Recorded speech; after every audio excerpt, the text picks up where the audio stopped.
What if one of the smallest countries in Europe once stood at the center of a global network that stretched across nearly every inhabited continent?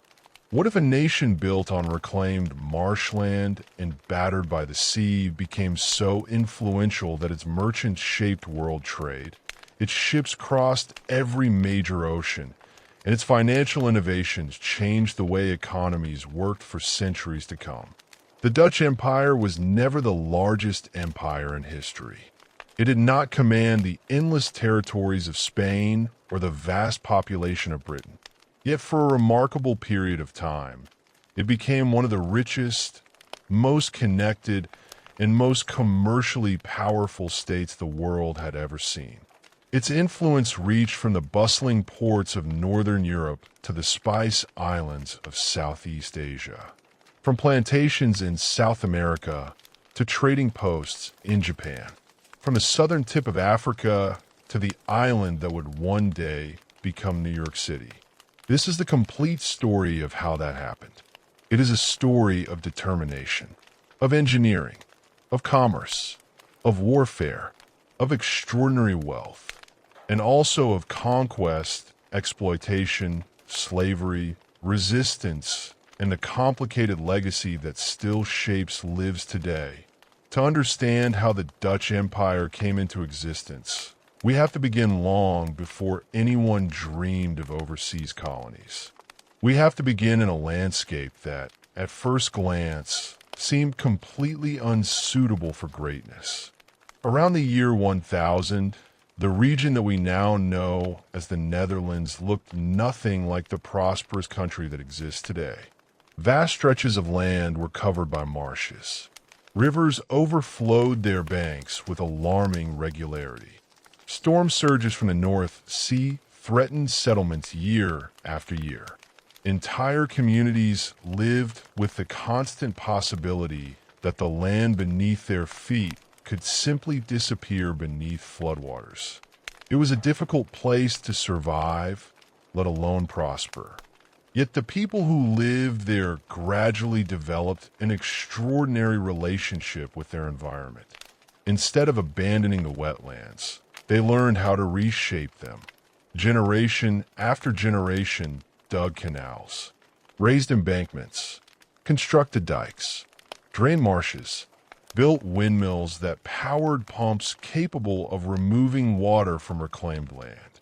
Every successful project created more farmland. Every new dike made settlements safer. Every engineering achievement strengthened a culture that believed difficult problems could be solved through cooperation and practical knowledge. That cooperative spirit became one of the defining characteristics of Dutch society. Maintaining dikes required neighbors to work together regardless of wealth or social status. If one section failed, everyone suffered. Over time, local institutions developed to organize water management. These early water boards became some of the oldest continuously operating democratic institutions in Europe. Long before the emergence of the modern Dutch state, communities had already learned that survival depended on shared responsibility. Politically, however, there was no unified Netherlands. The region consisted of numerous counties, duchies, bishoprics, and lordships. Holland, Zeeland, Brabant, Utrecht, Flanders, Gelders, and several others each possessed their own rulers, privileges, customs, and rivalries. Many belonged formally to the Holy Roman Empire, while others maintained close connections with neighboring France.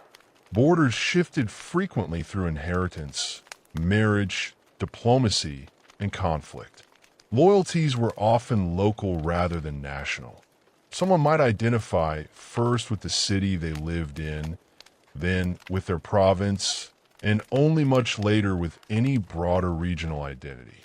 Despite this political fragmentation, geography offered remarkable opportunities. By the 12th and 13th centuries, several cities had become major commercial centers. Bruges emerged as one of Europe's greatest marketplaces. Ghent developed into a thriving manufacturing city. Antwerp would later become one of the continent's busiest ports. Amsterdam, although still relatively modest during this period, benefited from its strategic location and steadily expanded its commercial influence. Trade connected the Low Countries to an enormous network stretching across medieval Europe. English wool arrived by ship. Baltic grain flowed through northern routes.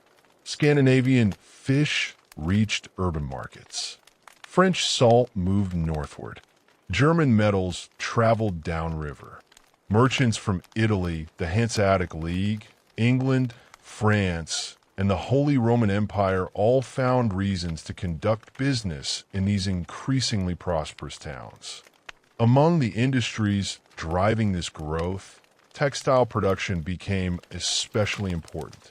English sheep produced exceptionally high quality wool. Flemish artisans transformed that wool into luxurious cloth prized across Europe. Cities such as Ypres, Leuven, and Ghent became internationally renowned for their craftsmanship. The textile trade generated enormous wealth. Workshops expanded. Guilds flourished. Skilled workers found employment. Merchants accumulated fortunes that rivaled many noble families. Economic success gradually transformed society itself. Across much of medieval Europe, political authority remained concentrated in the hands of kings, princes, bishops, and feudal lords. In the Low Countries, prosperous towns negotiated privileges that granted substantial autonomy. City governments received charters allowing them to administer local justice, regulate markets, collect taxes, and defend municipal rights. Wealth increasingly translated into political influence. Merchants, bankers, and guild leaders began sharing authority traditionally reserved for hereditary nobility. This urban culture encouraged practical thinking. Success depended less upon noble ancestry and more upon commercial ability. Contracts mattered. Accounting mattered. Reputation mattered. Credit mattered. Efficient administration mattered. These values would later become central to Dutch global expansion. Prosperity, however, also produced tension. Noble rulers frequently sought additional taxes to finance wars or dynastic ambitions. Wealthy cities resisted attempts to reduce their privileges. Conflicts erupted repeatedly between urban populations determined to preserve their independence and rulers seeking greater control. These struggles intensified during the late 14th century when the powerful dukes of Burgundy gradually united much of the Low Countries under their authority. Through strategic marriages, inheritance, diplomacy, and military campaigns, the Burgundian dynasty assembled an impressive collection of territories stretching across modern Belgium, Luxembourg, and the Netherlands. Philip the Bold initiated much of this expansion through his marriage to Margaret of Flanders. His successors continued the process. John the Fearless strengthened Burgundian influence. Philip the Good expanded it dramatically, bringing Holland, Zeeland, Brabant, Hainaut, and several other provinces into a loosely connected political structure. Although Burgundian rule increased central authority, it also brought relative stability. Trade benefited from improved security. Roads received investment. Administrative systems became more organized. Courts attracted artists, diplomats, and scholars from across Europe. Brussels gradually emerged as an important political center. Yet centralization inevitably generated resistance. The wealthy cities that had spent centuries defending their autonomy did not willingly surrender their privileges. New taxes provoked unrest. Attempts to strengthen ducal authority met organized opposition. citizens of Ghent repeatedly challenged Burgundian demands. During one famous dispute in the 15th century, resistance against new taxation escalated into open conflict, illustrating how deeply urban communities valued self-government. Despite political friction, economic development accelerated. Antwerp eventually surpassed Bruges as Northern Europe's leading commercial hub. Ships from across the continent crowded its harbor. International merchants established permanent offices. Financial services became increasingly sophisticated. Credit arrangements expanded. Bills of exchange simplified long-distance transactions. Commercial partnerships allowed investors to spread risk across multiple ventures. These innovations may appear technical, but they transformed the possibilities of global commerce. Instead of financing every voyage individually, merchants could share investment. Instead of transporting large quantities of coins across dangerous routes, paper instruments facilitated transactions between distant cities. Trust became institutionalized through contracts, accounting systems, and legal frameworks. Printing also contributed to this transformation. After Johannes Gutenberg's invention spread across Europe during the 15th century, printing presses appeared in the Low Countries. Books became more accessible. Religious works circulated widely. Commercial manuals educated merchants. Maps improved navigation. News traveled faster than ever before. Literacy gradually expanded among urban populations. Education likewise advanced. Universities attracted students from across Europe. Humanist scholarship flourished. Artists contributed to the broader Renaissance that reshaped European intellectual life. By the end of the 15th century, the Low Countries had become one of Europe's most urbanized regions. Large numbers of people lived in prosperous towns connected through trade rather than isolated agricultural villages. Commercial wealth rivaled that of many kingdoms despite the relatively small geographic size of the region. But prosperity often attracts powerful neighbors. The Burgundian inheritance eventually passed into the hands of the Habsburg dynasty through marriage. This seemingly routine dynastic transition would fundamentally reshape the future of the Low Countries. The Habsburg family stood among the most powerful ruling houses in Europe. Through an extraordinary series of marriages and inheritances, they accumulated territories stretching across Central Europe, Spain, southern Italy, and overseas possessions newly discovered in the Americas. In the year 1500, a child named Charles was born in Ghent. Few could have imagined that this infant would become one of history's most powerful monarchs.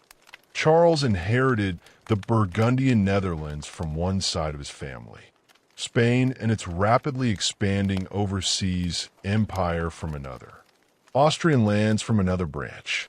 Eventually, he also became Holy Roman Emperor, governing an astonishing collection of territories scattered across Europe. Unlike many later rulers, Charles possessed genuine personal ties to the Low Countries. He had been born there. He understood local customs. He spoke several of the region's languages. During the early years of his reign, he generally respected provincial privileges and worked with local elites rather than immediately imposing sweeping reforms. Nevertheless, governing such an enormous empire presented immense challenges. Charles faced repeated wars against France. He confronted the expanding Ottoman Empire in southeastern Europe and the Mediterranean. Political tensions simmered throughout the Holy Roman Empire. Every campaign required money. Every army required supplies. Taxes inevitably increased. At the same time, Charles pursued greater administrative efficiency. He attempted to coordinate governance across his far-flung possessions. New officials received appointments. Regional institutions experienced gradual reform. Local traditions increasingly encountered the demands of imperial administration. Then an even greater challenge emerged. In 1517, Martin Luther publicly criticized aspects of the Catholic Church, initiating what became known as the Protestant Reformation. His ideas spread with astonishing speed thanks to the printing press. Within a remarkably short period, religious debate transformed into political conflict across much of Europe. The Low Countries proved especially fertile ground for these new religious movements. Their high literacy rates encouraged reading and discussion. Commercial networks spread ideas rapidly between cities. Urban populations already accustomed to civic independence often responded favorably to arguments emphasizing direct relationships between believers and Scripture. Lutheranism gained followers. Anabaptist communities appeared. Most significantly, Calvinism expanded steadily during the middle decades of the 16th century. John Calvin's teachings emphasized disciplined religious communities governed with substantial local participation. Charles V viewed these developments with deep concern.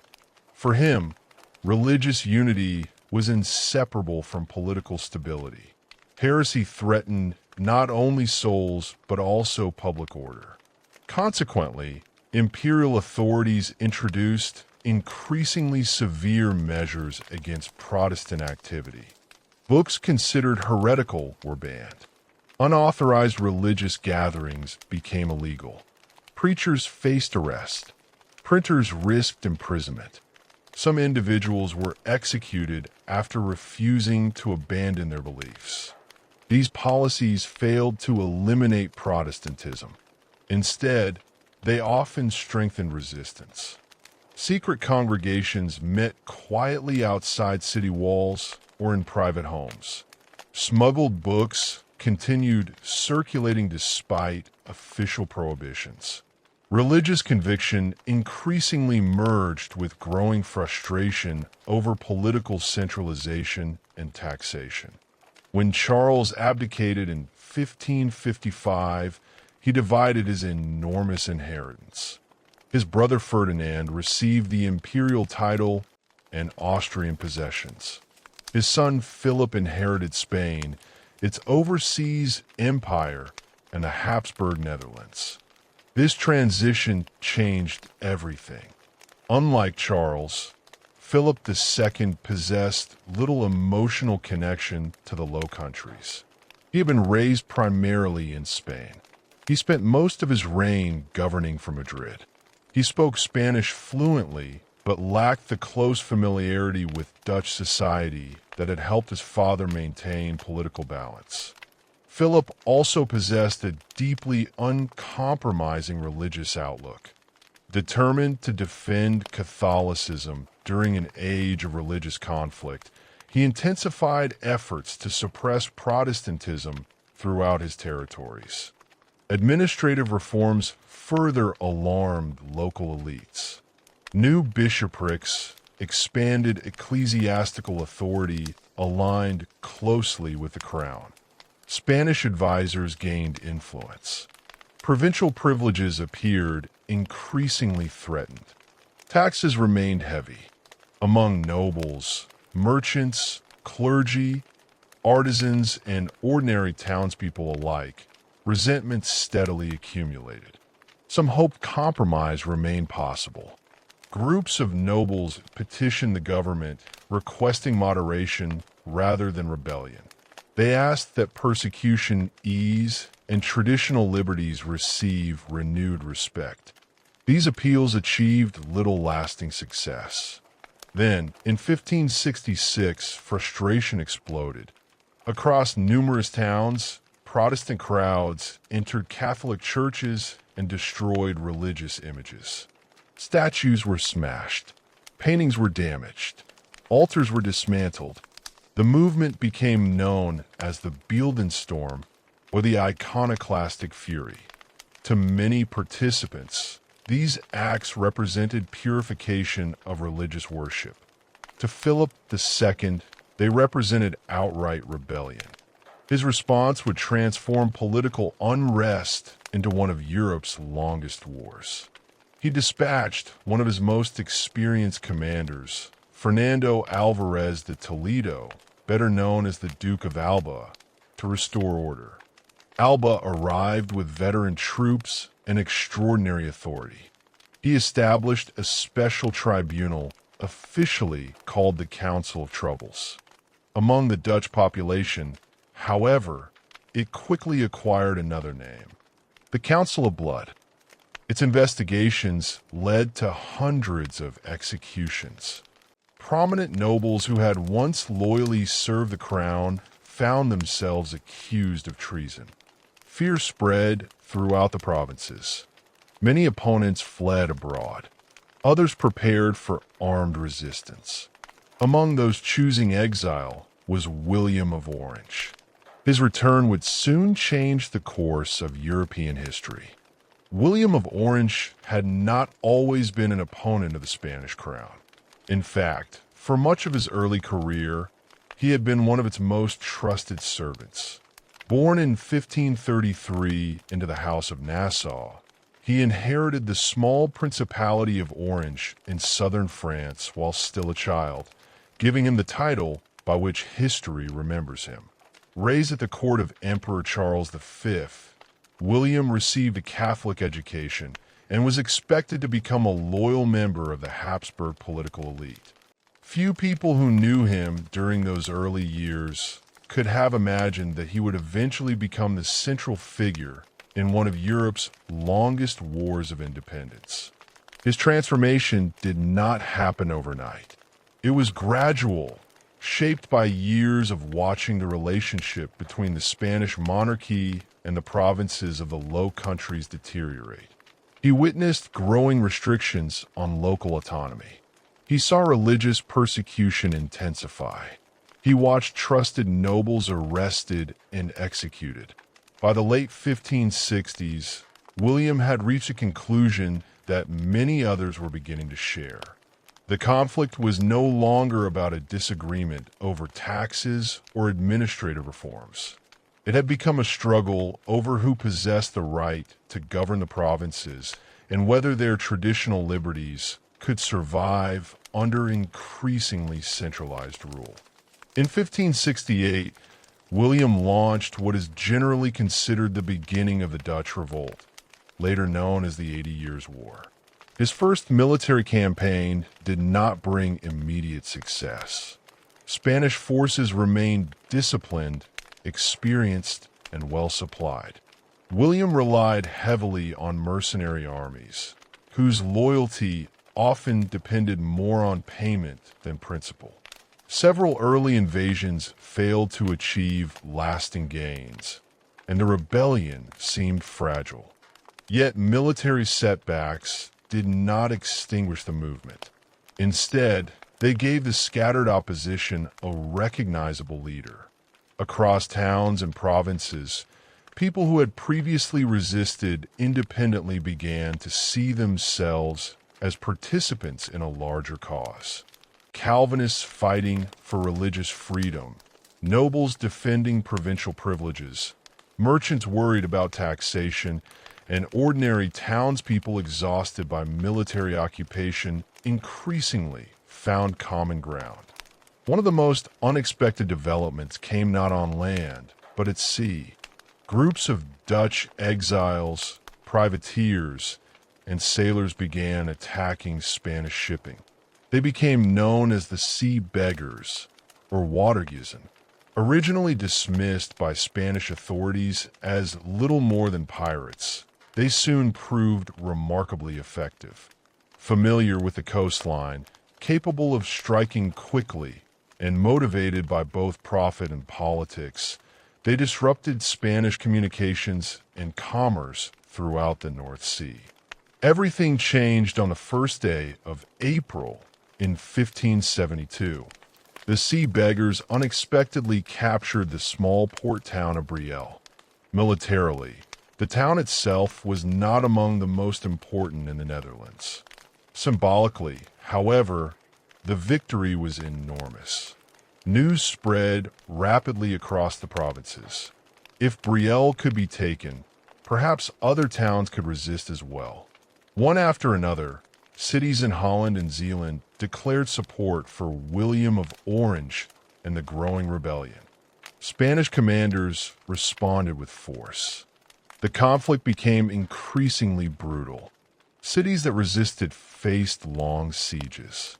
Civilians endured famine as supplies ran out behind defensive walls. Entire communities experienced destruction that would leave lasting scars for generations. One of the most famous examples occurred at Leiden. Spanish forces surrounded the city, hoping starvation would force surrender. Conditions inside became desperate. Food disappeared. Disease spread. According to contemporary accounts, people resorted to eating whatever they could find to survive. Rather than surrender, Dutch leaders made an extraordinary decision.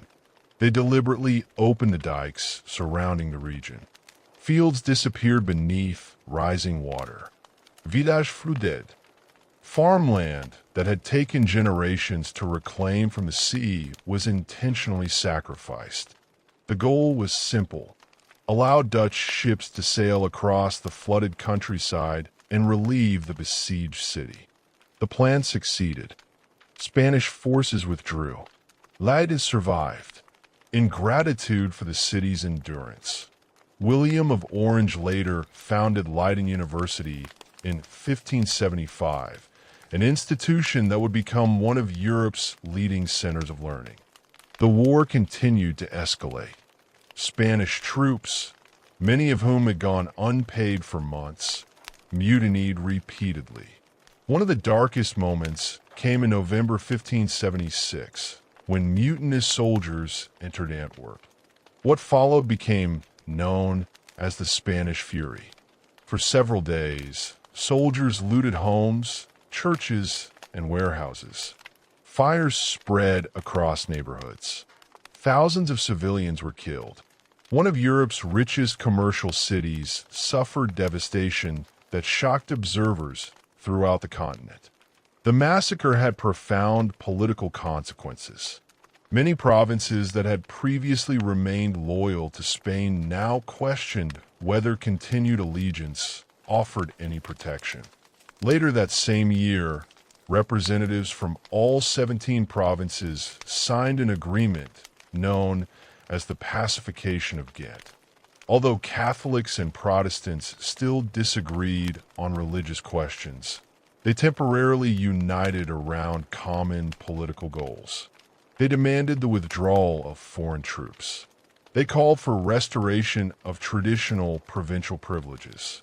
They sought an end to military occupation. For a brief moment, unity seemed possible. Unfortunately, deep religious differences soon resurfaced. The southern provinces, where Catholicism remained stronger, gradually drifted back towards Spanish influence. The northern provinces increasingly embraced Calvinism. By 1579, this division became formal.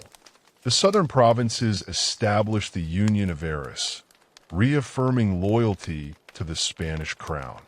The northern provinces responded by creating the Union of Utrecht. This agreement proved one of the most significant political documents in Dutch history. Rather than creating a centralized kingdom, the Union of Utrecht established a defensive alliance among provinces determined to preserve their autonomy while cooperating against Spain. Each province retained substantial self-government, but together they coordinated military defense and foreign policy. The political philosophy underlying the Union differed noticeably from many contemporary European states. Elsewhere, monarchs generally claimed authority through hereditary right or divine sanction. The emerging Dutch Republic emphasized cooperation among provinces, negotiated authority, and the importance of representative institutions. In 1581, these principles took an even more dramatic form. Representatives of the rebellious provinces issued the Act of Abjuration. This remarkable document formally declared that Philip II had forfeited his right to rule them. Its argument was revolutionary for its time. A ruler, it stated, exists to protect the welfare of the people. If a monarch becomes a tyrant who oppresses his subjects rather than defending them, those subjects possess the right to reject his authority. Such ideas would later influence political thought in other parts of the world, although they emerged within the specific circumstances of the Dutch Revolt rather than as a universal declaration of democracy. Declaring independence, however, proved far easier than securing it. The new republic lacked widespread international recognition. Its military resources remained limited.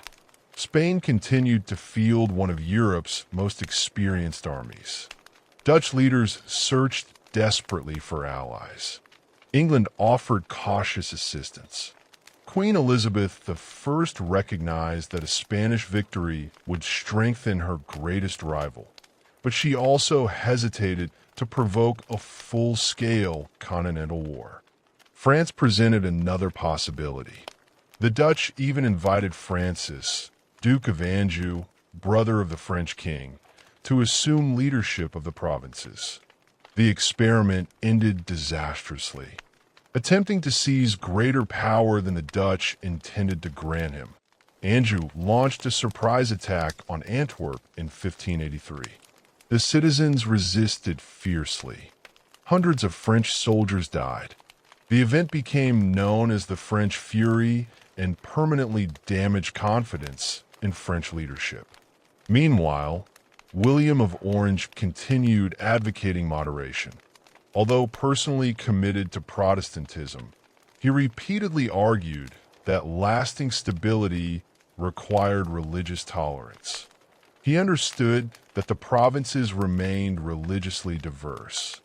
Victory against Spain would mean little. He believed if internal religious conflict destroyed the fragile unity of the rebellion.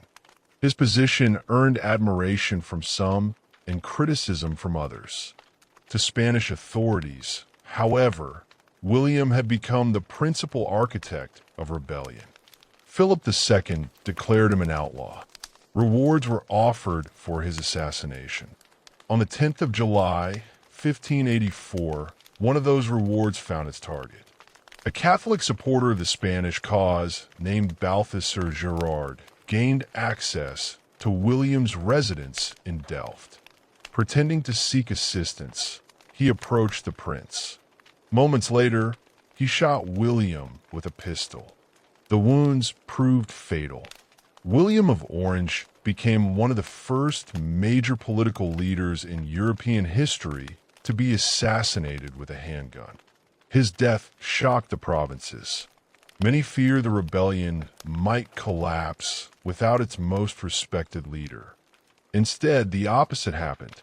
William quickly became a martyr.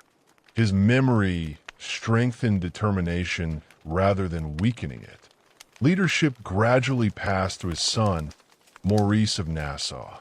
Where William had excelled primarily as a political leader and diplomat, Maurice distinguished himself as a military commander. He recognized that defeating Spain required more than courage. It required systematic military reform. Working with experienced officers and military theorists, Maurice reorganized the Dutch army. Training became standardized. Discipline improved. Soldiers practiced coordinated volley fire using firearms.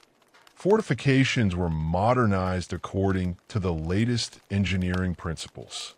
Sieges became increasingly scientific operations involving trenches, artillery placement, and careful logistical planning rather than simple assaults. These reforms transformed the Dutch military into one of Europe's most effective fighting forces. At the same time, another remarkable development was taking place. The Republic's economy refused to collapse. Despite ongoing war, Dutch merchants continued trading whenever opportunities existed. Shipbuilders expanded production. Fishing fleets remained active. Financial institutions adapted to wartime conditions. The rebellion survived not only because soldiers defended cities, but because merchants, craftsmen, sailors, and farmers kept society functioning under extraordinary pressure. By 1588, international events unexpectedly strengthened the Dutch position. Philip II launched the Spanish Armada against England. The enormous fleet aimed to escort an invasion army across the English Channel. Instead, a combination of English naval tactics, logistical difficulties, and severe storms scattered the Armada. Although Spain remained powerful, the defeat damaged its reputation and consumed resources that might otherwise have been directed toward suppressing the Dutch revolt. That same year marked another milestone. The northern provinces formally organized themselves as the Republic of the Seven United Netherlands. Unlike most European states, the Republic had no king. Power rested in a complicated balance between provincial governments, urban elites, the States General, and the office of stadtholder. The arrangement was far from simple.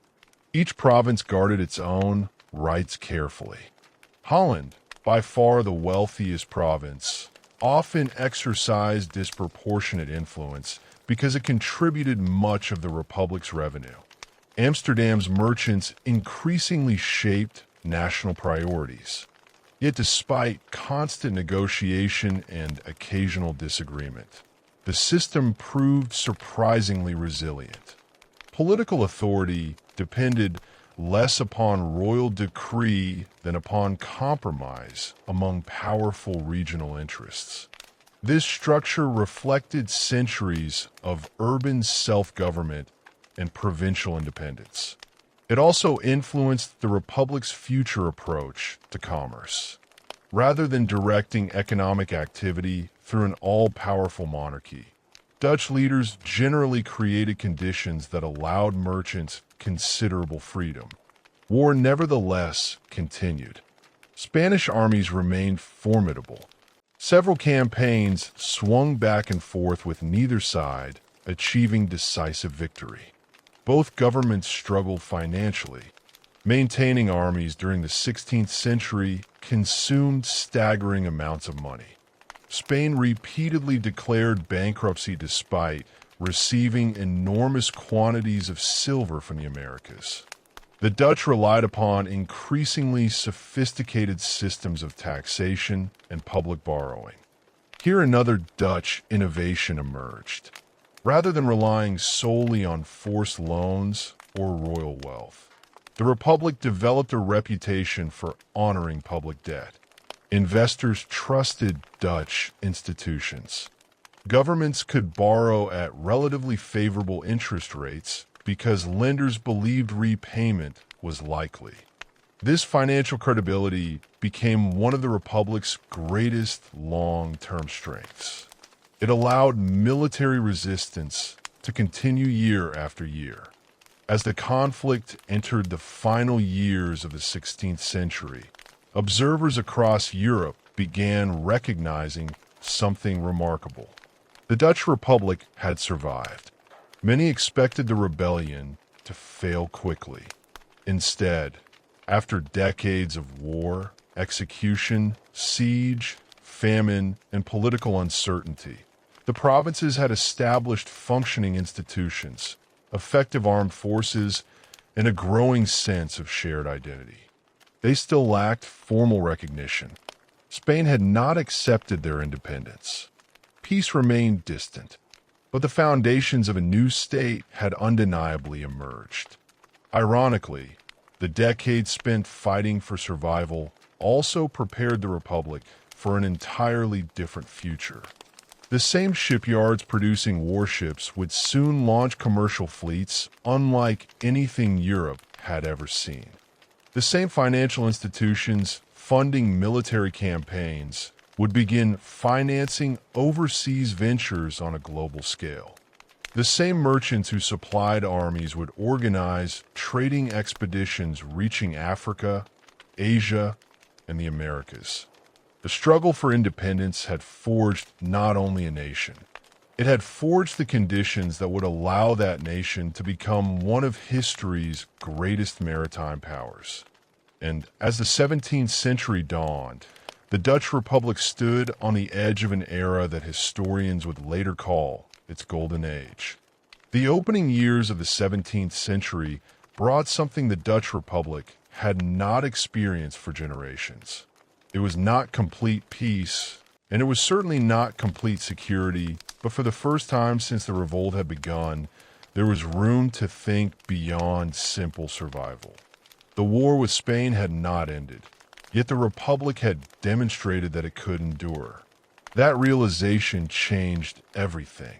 Instead of asking whether the Dutch state would continue to exist, merchants, politicians, and military leaders began asking a different question.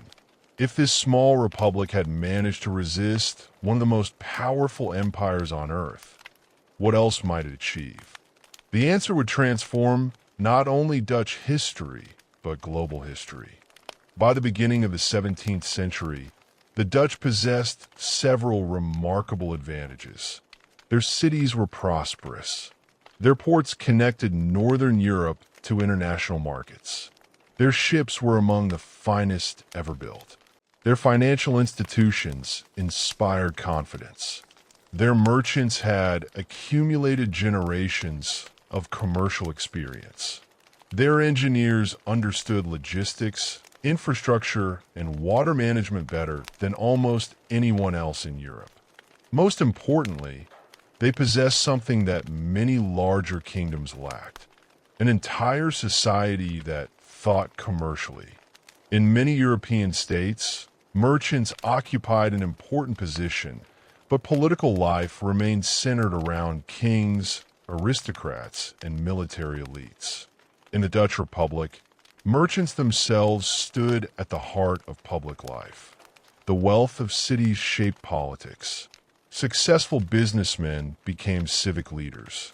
Investment, trade, and shipping were not secondary concerns.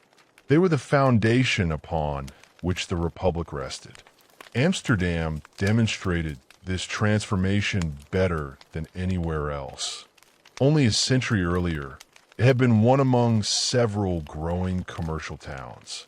Now, it was rapidly becoming the financial capital of Europe. Ships crowded its expanding harbor. Warehouses lined newly constructed canals.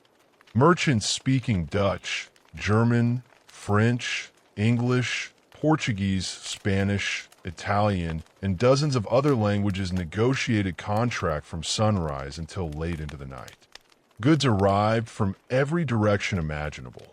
Grain from the Baltic, timber from Scandinavia, wine from France, salt from Portugal, wool from England, metals from Central Europe, and increasingly luxury products arriving from much farther away. The Republic's location allowed Dutch merchants to act as intermediaries for much of Europe. They purchased products in one region, transported them efficiently, and sold them elsewhere for profit.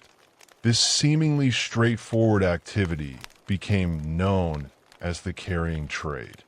Rather than relying only on goods produced within their own territory, Dutch merchants earned fortunes transporting the products of other nations. To make this possible, they required ships. Lots of ships. Dutch shipbuilders answered that demand with remarkable innovation. Among their greatest achievements was a vessel known as the Flight. Compared with many contemporary ships, the Flight required fewer sailors to operate. It carried large cargoes efficiently. Construction costs remained relatively low. Its broad hull maximized storage space while keeping operating expenses manageable. The design revolutionized commercial shipping. Because transportation became cheaper, Dutch merchants could often sell goods at lower prices than their competitors while still earning healthy profits. Thousands of these vessels eventually sailed European waters. The Dutch merchant fleet became the largest in the world. Foreign observers frequently remarked that it seemed impossible to visit any major port without seeing Dutch ships. Economic success generated further innovation. Amsterdam's financial system evolved rapidly. Merchants needed reliable methods to finance increasingly expensive voyages. A single expedition to Asia required enormous investment. Ships had to be constructed, crews hired, supplies purchased, cargo assembled, insurance arranged. The voyage itself could last many months or even years. No individual merchant wanted to risk personal ruin if a ship sank during a storm or fell into enemy hands. The solution came through shared investment. Multiple investors contributed capital. Risks were distributed. Profits, if the voyage succeeded, were divided according to ownership. Although versions of this idea had existed before, the Dutch refined it to an unprecedented degree. In 1602, one of the most influential organizations in economic history was created, the Verenigde Oost-Indische Company. In English, it is known as the Dutch East India Company. Most people simply refer to it by its Dutch initials, the VOC. Calling the VOC merely a trading company does not fully capture what it became. It was unlike anything the world had seen before. The States General granted the company a charter, giving it exclusive rights to Dutch trade east of the Cape of Good Hope. That monopoly alone would have made it powerful, but the charter granted much more than commercial privileges. The company could negotiate treaties, build forts, maintain armies, operate fleets, mint coins, administer justice, establish colonies, and, when necessary, wage war. In many parts of Asia, the VOC functioned almost like an independent state. Its creation also marked a turning point in financial history. For the first time, large numbers of ordinary investors could purchase shares in a permanent multinational corporation whose ownership could later be bought and sold. Earlier commercial ventures usually dissolved after individual expeditions ended. The VOC continued operating year after year. Investors did not need to wait for the company to close before recovering value. They could simply sell their shares. This seemingly technical innovation encouraged investment on an unprecedented scale. Amsterdam soon developed what many historians recognize as the world's first fully functioning stock exchange. Prices fluctuated daily. Investors debated company prospects. Speculation appeared alongside long-term investment. Modern financial markets trace part of their ancestry to these developments. The VOC itself reflected the decentralized character of the Dutch Republic. Its governing board, known as the Heren 17 or the Lord 17, included representatives from several regional chambers. Amsterdam held the largest share of influence because of its economic strength. Other cities, including Rotterdam, Delft, Hoorn, Enkhuizen, Middelburg, and others, also participated. Commercial competition between Dutch cities did not disappear simply because they belonged to the same republic. Instead, cooperation and rivalry existed simultaneously. Once established, the company moved quickly. Dutch merchants had already conducted exploratory voyages to Asia during the closing years of the 16th century. Now those efforts became coordinated. Larger fleets departed. Permanent trading posts were planned. Military escorts accompanied commercial expeditions whenever necessary. Their objective extended beyond simply buying spices. They intended to dominate the trade itself. To understand why, it helps to appreciate the extraordinary value of spices during this period. Today, pepper, cloves, cinnamon, and nutmeg are everyday ingredients found in supermarkets around the world. 400 years ago, they were luxury products worth astonishing sums. Pepper seasoned food. Nutmeg and cloves flavored dishes and medicines. Some people believed certain spices possessed healing qualities. Others associated them with wealth and sophistication. Because spices grew only in limited regions, European demand drove prices dramatically upward. For generations, Portuguese merchants had dominated this lucrative commerce. Their ships sailed around Africa to India and Southeast Asia, returning with cargoes that generated immense profits. The Dutch intended to challenge that monopoly. Early expeditions revealed both opportunity and danger. Asian trade networks already existed long before Europeans arrived. Powerful kingdoms controlled ports. Experienced merchants negotiated prices. Local rulers balanced relationships with multiple foreign visitors. The Dutch entered a world that was already economically sophisticated. Success required diplomacy as well as force. One of the most important figures during the VOC's early expansion was Jan Pieter Cohen. Even today, he remains one of the most controversial individuals in Dutch colonial history. Cohen believed commercial success depended upon military strength. In his view, profitable trade could not exist without secure political control. He famously argued that trade required war just as war required trade. This philosophy profoundly influenced VOC policy. Rather than competing peacefully whenever possible, the company increasingly attempted to eliminate rivals altogether. In 1619, Cohen established a permanent headquarters on the island of Java. The location had previously been occupied by the port of Jayakarta. After conflict with local authorities, the VOC destroyed much of the settlement and constructed a new fortified city. It received the name Batavia. For more than 3 centuries, Batavia would serve as the administrative heart of Dutch power in Asia. Designed according to Dutch urban principles, the city featured canals, defensive walls, warehouses, administrative offices, churches, and residential districts. European officials lived alongside merchants from China, India, Arabia, Japan, and numerous Southeast Asian societies. Enslaved people, laborers, artisans, sailors, and soldiers created one of the most culturally diverse cities in the early modern world. Yet beneath that diversity lay rigid colonial hierarchies. European officials occupied the highest positions.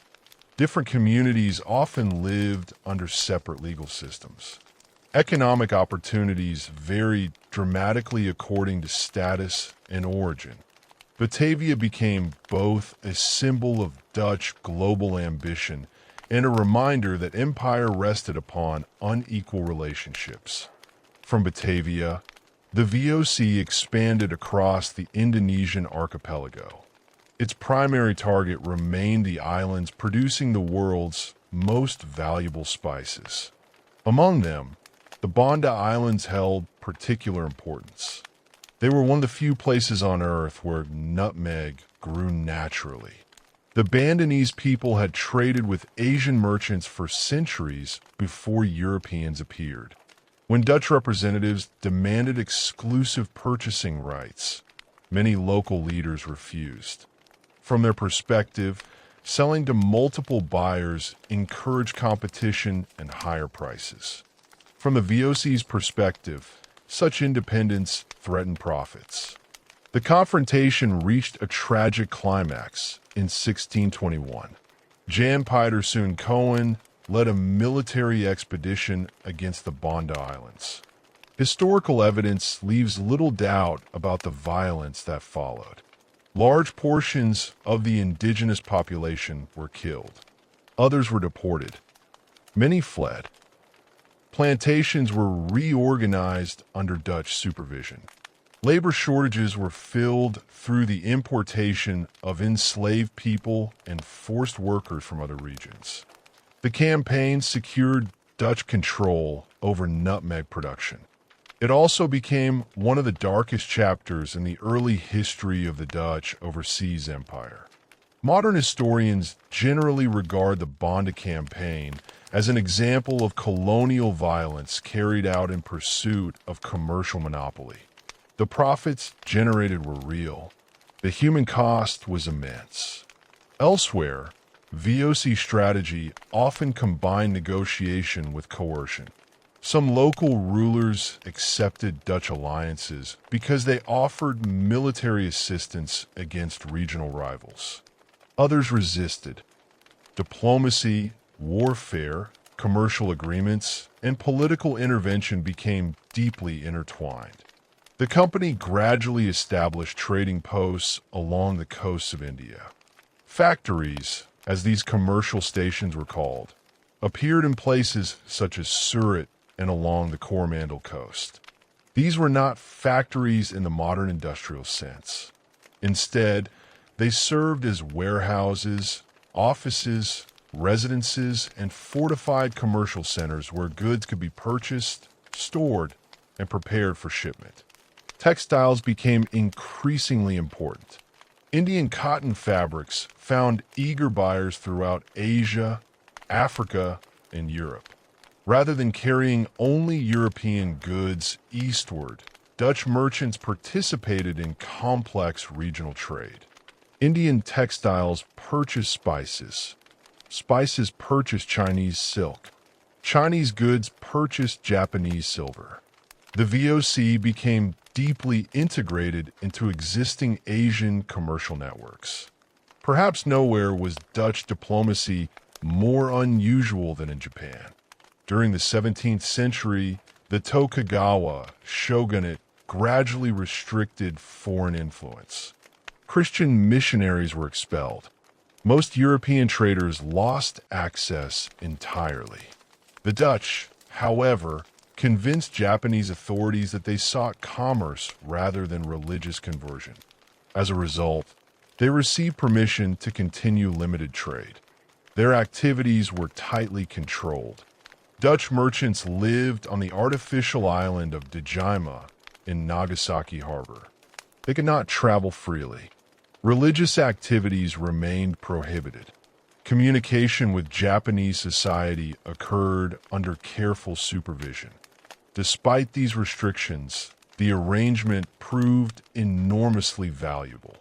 For more than 2 centuries, the Dutch became Japan's principal window into European science, medicine, geography, and technology. Japanese scholars studied Dutch books in a field that later became known as Rengaku, meaning Dutch learning. Medical knowledge, astronomy, engineering, and natural philosophy entered Japan through this narrow but remarkably significant channel. Meanwhile, VOC ships crossed the Indian Ocean with increasing regularity.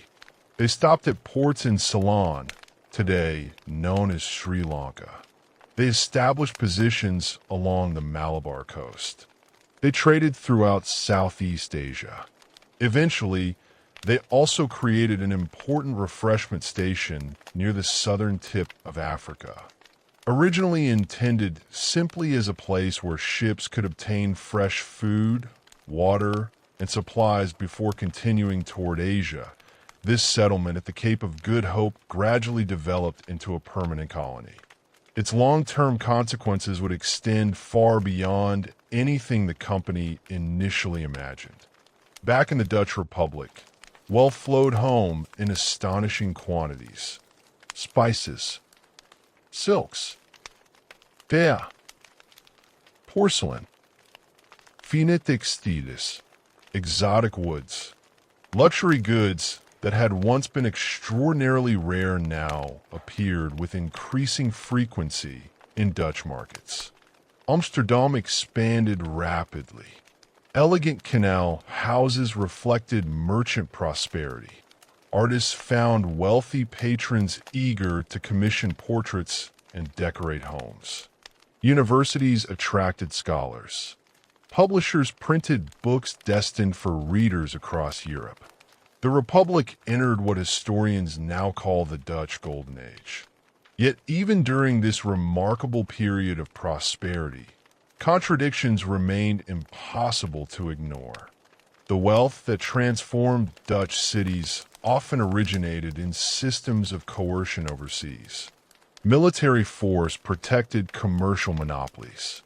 Enslaved labor supported colonial production. Entire communities experienced displacement as European companies expanded their influence. The Dutch Republic became simultaneously a center of innovation and a participant in colonial exploitation. Its achievements and its injustices grew together. And while the VOC was reshaping Asia, another organization was preparing to extend Dutch influence across a very different ocean, the Atlantic. While the Dutch East India Company was expanding across the Indian Ocean, another frontier was becoming equally important. Across the Atlantic, European empires were competing for control of land, sea routes, and resources on a scale never seen before. Spain and Portugal had built enormous overseas empires during the 15th and 16th centuries. Their ships carried silver from the Americas, sugar from tropical plantations, gold from Africa, and spices from Asia. For decades, they had dominated much of this global system. The Dutch Republic intended to challenge that dominance. Unlike Spain, whose overseas empire had largely developed under direct royal authority, the Dutch continued to rely on commercial organizations backed by the state. In 1621, the States General established another chartered company with powers that resembled those granted to the VOC. This was the Dutch West India Company. Known by its Dutch initials as the WIC, it focused on the Atlantic world. Its responsibilities stretched across an enormous region. West Africa, the Caribbean, North America, South America. Like the VOC, the company possessed extraordinary authority. It could negotiate treaties, build forts, command ships, raise armies, govern settlements, vagava. Although privately organized, it operated in close partnership with the Dutch state and served both commercial and strategic purposes. Its creation came at a moment of renewed conflict. The 12 years truce between Spain and the Dutch Republic had expired. Fighting resumed. Dutch leaders understood that Spain depended heavily upon the wealth flowing across the Atlantic from its American colonies. If those shipping routes could be disrupted, Spanish military power in Europe might weaken. The WIC therefore pursued a strategy that combined trade with warfare. Privateers operating under company authorization attacked Spanish shipping wherever opportunities appeared. They searched for merchant vessels carrying silver, gold, and valuable cargoes across the Atlantic. Among these commanders, one name became especially famous: Piet Hein. In 1628, his fleet intercepted part of the Spanish treasure fleet near Cuba. The operation succeeded beyond almost anyone's expectations. The captured cargo included enormous quantities of silver and other valuables. Contemporary estimates valued the prize at several million guilders, making it one of the greatest naval captures in Dutch history. The victory became legendary. Songs celebrated Piet Hein throughout the Republic. The captured wealth financed military operations against Spain and strengthened confidence in the West India Company. Yet spectacular raids alone could not sustain an empire. The company needed permanent settlements. One of its earliest colonial ventures developed along the northeastern coast of North America.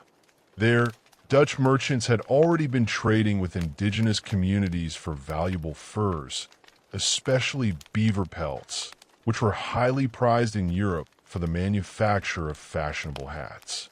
The region became known as New Netherland. Unlike many English colonies founded primarily by families seeking farmland or religious freedom, New Netherland began largely as a commercial enterprise. Its rivers provided access deep into the North American interior. Its forests supported the fur trade. Its excellent natural harbor offered strategic advantages. At the southern tip of Manhattan Island, the Dutch established a settlement that would become known as New Amsterdam. Today, it is one of the world's most famous cities. At the time, however, it was little more than a growing colonial outpost. Wooden houses lined unpaved streets. Warehouses stored furs awaiting shipment across the Atlantic. Ships entered and departed almost constantly. Merchants negotiated with indigenous trading partners, European settlers, and company officials. The population reflected remarkable diversity. Dutch settlers lived alongside Germans, Scandinavians, French-speaking Walloons, English migrants, Sephardic Jews fleeing persecution, free black residents, enslaved Africans, and people from many other backgrounds. This diversity emerged partly because the Dutch Republic itself had become relatively tolerant compared with many European neighbors. While not a society of complete religious equality, it generally permitted greater freedom than many contemporary kingdoms. Economic opportunity often mattered more than ethnic background. Even so, New Netherland remained first and foremost a company colony. The Wick cared far more about profits than population growth. As a result, settlement expanded more slowly than neighboring English colonies. Many potential immigrants preferred destinations where they could acquire farmland more easily. Company officials attempted to encourage colonization through the patroon system. Large investors who financed settlement received extensive estates along rivers. They hoped tenants would cultivate agricultural land while contributing to colonial development. Some patroonships survived, others struggled. The system never fully transformed New Netherland into the populous colony its founders envisioned. Relations with indigenous peoples varied considerably. Trade often proved mutually beneficial. European manufactured goods entered local exchange networks. Furs flowed toward Atlantic markets. Diplomatic alliances developed. But conflict also occurred. Competition over land, misunderstandings, violence, disease introduced from Europe. These factors fundamentally altered indigenous societies long before colonial authorities established complete territorial control. One of the colony's most recognizable governors was Peter Stuyvesant. Appointed Director General of New Netherland during the 1640s, he became known for his energetic administration and uncompromising personality. Years earlier, he had lost a leg during military service in the Caribbean and thereafter wore a wooden prosthetic, contributing to his later reputation. Stuyvesant strengthened defenses, improved administration, expanded public works. He also clashed repeatedly with settlers over political participation and religious issues. Many colonists wanted greater influence over local government. Stuyvesant preferred firm executive authority. The debates reflected larger questions that had already shaped Dutch history for generations. How much power should local communities possess? How much authority should distant governments exercise? These questions remained unresolved even across the Atlantic. While New Netherland developed gradually, Dutch ambitions in South America grew even more dramatic. Sugar had become one of Europe's most profitable commodities. Demand continued increasing. Plantations generated extraordinary wealth for those who controlled them. At the beginning of the 17th century, northeastern Brazil stood among the world's leading sugar-producing regions. At that time, Portugal remained united with Spain under the Iberian Union. For the Dutch, Portuguese colonies therefore represented legitimate military targets during wartime. Beginning in 1630, Dutch forces captured large portions of northeastern Brazil, including the important city of Recife. For nearly a quarter century, the Dutch attempted to transform this region into the centerpiece of their Atlantic empire. Administration eventually passed to Johan Moritz of Nassau-Siegen. His governorship became one of the most fascinating episodes in Dutch colonial history. Johan Moritz pursued policies that combined practical administration with remarkable intellectual curiosity. Roads were improved. Urban construction expanded. Scientific expeditions explored the local environment. Artists documented landscapes, wildlife, and daily life. Naturalists studied unfamiliar plants and animals. Cartographers produced increasingly accurate maps.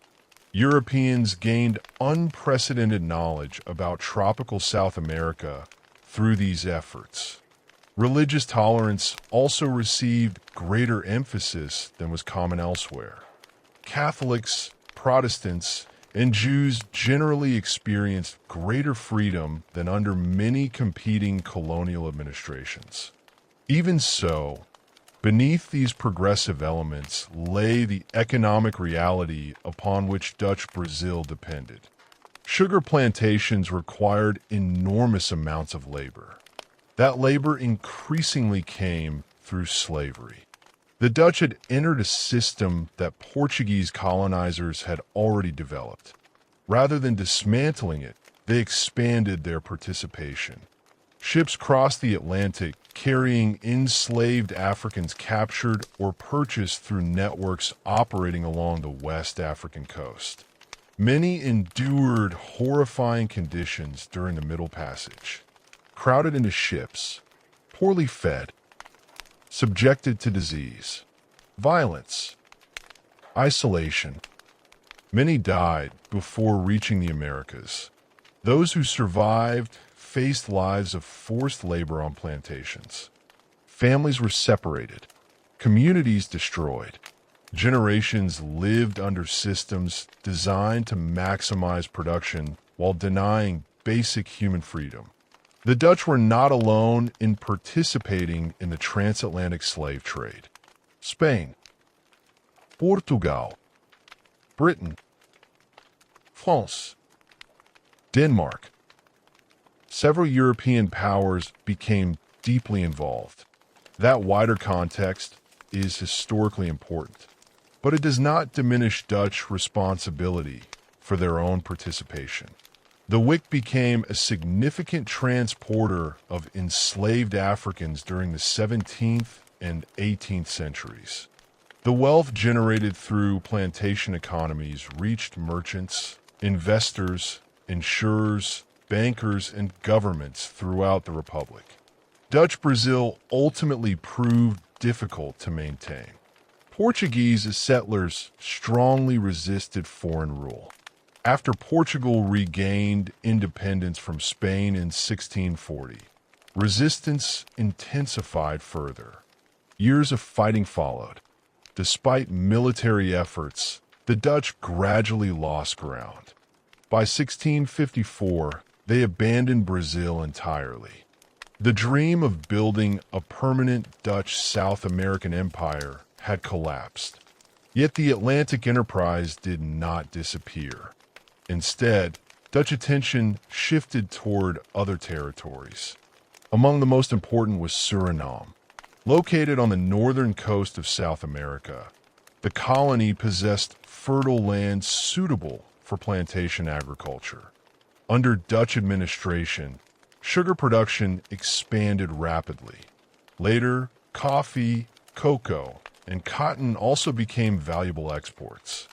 Like Brazil before it, Suriname depended overwhelmingly upon enslaved African labor. Plantation society developed into one of the harshest systems within the Dutch colonial world. Enslaved workers endured exhausting labor. Punishments for resistance could be severe. Mortality remained high. Owners frequently viewed human beings primarily as economic assets. Yet the story of Suriname cannot be told solely through the actions of colonial authorities. It is equally a story of resistance. Many enslaved people escaped into the dense tropical forests. There they established independent communities known today as maroon societies. These communities survived through extraordinary resilience. They adapted to difficult environments, developed agriculture, maintained cultural traditions rooted in diverse African origins, created new political systems, and defended their freedom against repeated Dutch military expeditions. Several Maroon groups proved so effective that colonial authorities eventually negotiated treaties recognizing a degree of autonomy. These agreements stand as powerful reminders that colonial control was never complete. Resistance remained constant, sometimes open, sometimes hidden, always present. Farther north, Dutch influence spread across the Caribbean. Islands including Curaçao, Aruba, Bonaire, St. Eustatius, and parts of St. Martin became valuable pieces of the Republic's commercial network. Each served different functions. Some supported trade. Others provided salt. Several became strategic naval bases. Among them, Curaçao acquired particular importance. Its excellent harbor made it an ideal commercial center. Merchants from many nations visited its port. The island also became one of the major centers of the Dutch slave trade. Enslaved Africans were brought there before being sold and transported elsewhere throughout the Caribbean and the Americas. Its prosperity became inseparable from one of history's greatest human tragedies. Another island, St. Eustatius, developed a very different reputation. Although relatively small, it became one of the busiest free ports in the Atlantic. Because Dutch authorities imposed comparatively few trade restrictions, merchants from rival empires often conducted business there regardless of political tensions. During periods of war, goods flowed through the island in astonishing quantities. Weapons, food, sugar, coffee, manufactured products. Ships representing numerous flags crowded its harbor. Observers sometimes called it the Golden Rock because of its commercial success. Meanwhile, along the West African coast, Dutch forts became essential links in the Atlantic trading system. Among them, Elmina Castle was the most significant. Originally constructed by the Portuguese during the 15th century, it came under Dutch control in 1637. Its massive stone walls overlooked the Atlantic Ocean. Warehouses stored European goods awaiting exchange. Government officials administered commercial operations. And beneath the fortress, prisons held countless enslaved people before they were forced aboard ships. Today, Elmina stands as one of the most powerful physical reminders of the Atlantic slave trade. Visitors walking through its dungeons confront a painful history that cannot be separated from the wealth accumulated across much of Europe during the early modern period. The Atlantic system functioned through interconnected routes often described as triangular trade. Ships departed Europe carrying textiles, firearms, alcohol, and manufactured products. These goods were exchanged in Africa through commercial networks that supplied enslaved people. The ships then crossed the Atlantic carrying their human cargo. Finally, colonial products such as sugar, coffee, tobacco, cacao, and cotton returned to European markets. Every stage generated profits for merchants. Every stage depended upon systems of coercion and inequality. The prosperity of many Dutch cities became closely connected to these overseas networks. Insurance companies covered maritime risks. Banks financed expeditions. Shipyards built vessels. Refineries processed imported sugar. Merchants reinvested profits into urban development, education, art, and infrastructure. The Dutch Golden Age produced extraordinary cultural achievements. It also rested partly upon economic systems that inflicted immense suffering far beyond Europe. Understanding both realities is essential. The remarkable commercial success of the Dutch Republic cannot be separated from the colonial structures that helped finance it. Nor can those colonial structures be understood without recognizing the resistance, resilience, and humanity of the people who lived under them. As the Republic's Atlantic empire expanded, another transformation was taking place at home. Dutch wealth was reaching levels almost unimaginable only a generation earlier. Artists, scientists, philosophers, engineers, publishers, all benefited from a society experiencing one of the greatest bursts of creativity in European history. The Republic was entering the height of its golden age. By the middle of the 17th century, visitors arriving in the Dutch Republic often found themselves astonished. They had expected a small country on the edge of the North Sea.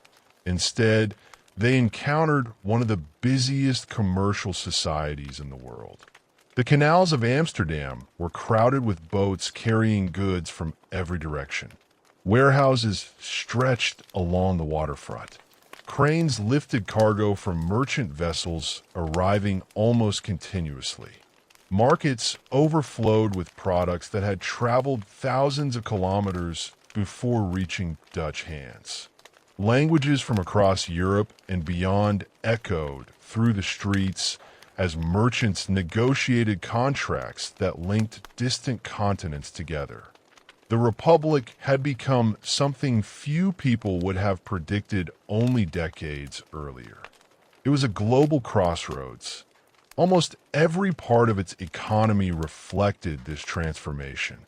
Dutch ships dominated European commercial shipping to such an extent that foreign observers sometimes joked the sea itself seemed covered with Dutch sails. Contemporary estimates vary, but historians generally agree that the Dutch merchant fleet was the largest in Europe during much of the 17th century. Thousands of vessels carried grain from the Baltic, timber from Scandinavia, wine from France, salt from Portugal, fish from the North Sea, textiles from India, spices from Southeast Asia, sugar from the Caribbean, coffee from colonial plantations, tea from Asia, porcelain from China. Every successful voyage strengthened the Republic's position within an increasingly interconnected world. Much of this success rested upon efficiency rather than sheer size. The Dutch population remained relatively small compared with larger kingdoms like France or Spain. Their territory was limited. Their natural resources were modest. Instead of relying upon vast reserves of land or enormous armies, they specialized in organization. Their ports operated efficiently. Their shipbuilders continuously refined designs. Their merchants gathered information faster than many competitors. Their financial institutions reduced commercial risk. Their legal systems provided confidence that contracts would be respected. This combination attracted investors from across Europe. Amsterdam increasingly became the financial heart of international commerce. Its exchange, where merchants bought and sold commodities, currencies, and company shares, developed into one of the most sophisticated markets of its time. Investors could purchase shares in enterprises like the VOC. They could insure cargoes against loss at sea. They could borrow money, lend capital, hedge commercial risks. While financial systems had existed for centuries in places such as Venice and Genoa, the Dutch expanded and refined many of these practices in ways that profoundly influenced the development of modern capitalism. Information itself became a valuable commodity. Merchants wanted to know the price of pepper in Lisbon, grain in Danzig, silk in Batavia, sugar in Curacao. News traveled aboard ships, through letters, and across commercial networks. Success often depended not only on possessing capital, but on possessing accurate information before competitors did. This commercial culture reshaped everyday life. The Dutch middle class expanded dramatically. Unlike many societies where luxury remained concentrated almost entirely among nobles and royalty, the Republic witnessed growing prosperity among merchants, craftsmen, professionals, and skilled artisans. Families invested in comfortable homes. They purchased furniture, books, clocks, maps, and paintings. Education became increasingly important. Literacy rates rose, particularly in urban areas. Children from merchant families often learned arithmetic, bookkeeping, reading, and writing because these skills had practical value within commercial society. The appearance of Dutch cities reflected this prosperity. Amsterdam undertook one of the most ambitious urban expansion projects in Europe. Its famous canal belt, known today as the Grachtengordel, was carefully planned rather than developing randomly over time. New canals formed elegant semicircles around the old medieval city. Along them rose tall, narrow houses with distinctive gabled facades. Wealthy merchants constructed residences that combined private homes, warehouses, and offices within a single building. Their narrow fronts reflected property taxes based partly upon street width, while their considerable depth allowed for extensive storage. Many of these buildings still stand today. Walking through Amsterdam's historic center offers a direct connection to the Republic's golden age. Behind the elegant facades, however, lay businesses managing trade that reached across the globe. Art flourished as never before. Unlike countries where painters depended primarily upon kings, bishops, or aristocrats, Dutch artists found a broad market among prosperous urban families. Merchants commissioned portraits, guilds decorated meeting halls, civic guards paid for group paintings. Ordinary households purchased landscapes, still lives, seascapes, and domestic scenes. This commercial art market changed what artists painted. Instead of focusing mainly upon religious subjects or royal ceremonies, many explored everyday life. Busy kitchens, family gatherings, markets, canals, ships, windmills, fields. Simple moments illuminated with extraordinary technical skill. Among the greatest masters stood Rembrandt van Rijn. Born in Leiden in 1606, Rembrandt became renowned for his remarkable understanding of light and shadow. His portraits captured not only physical appearance, but emotional depth. His historical paintings conveyed drama through subtle expressions rather than grand spectacle alone.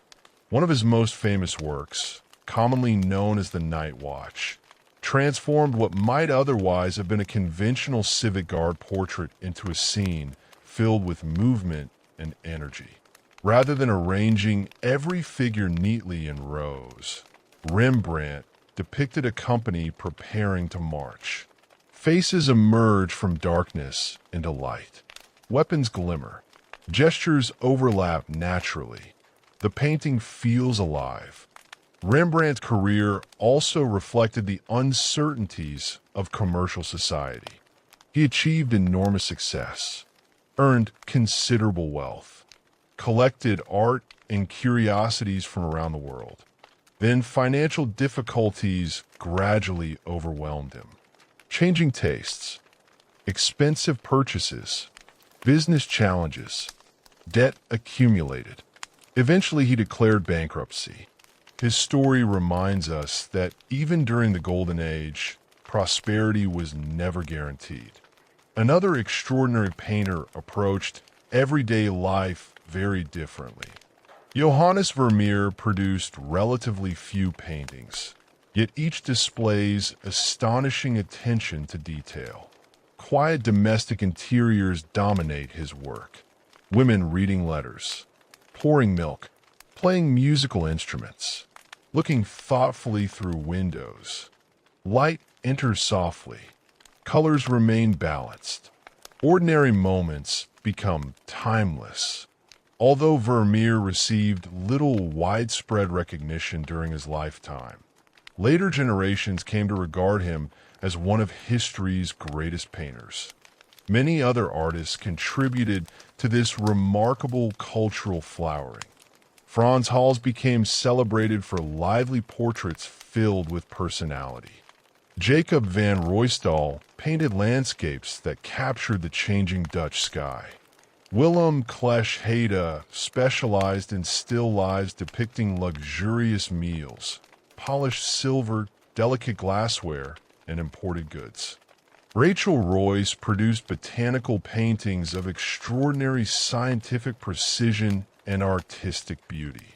Together, these artists created one of the richest artistic traditions in European history.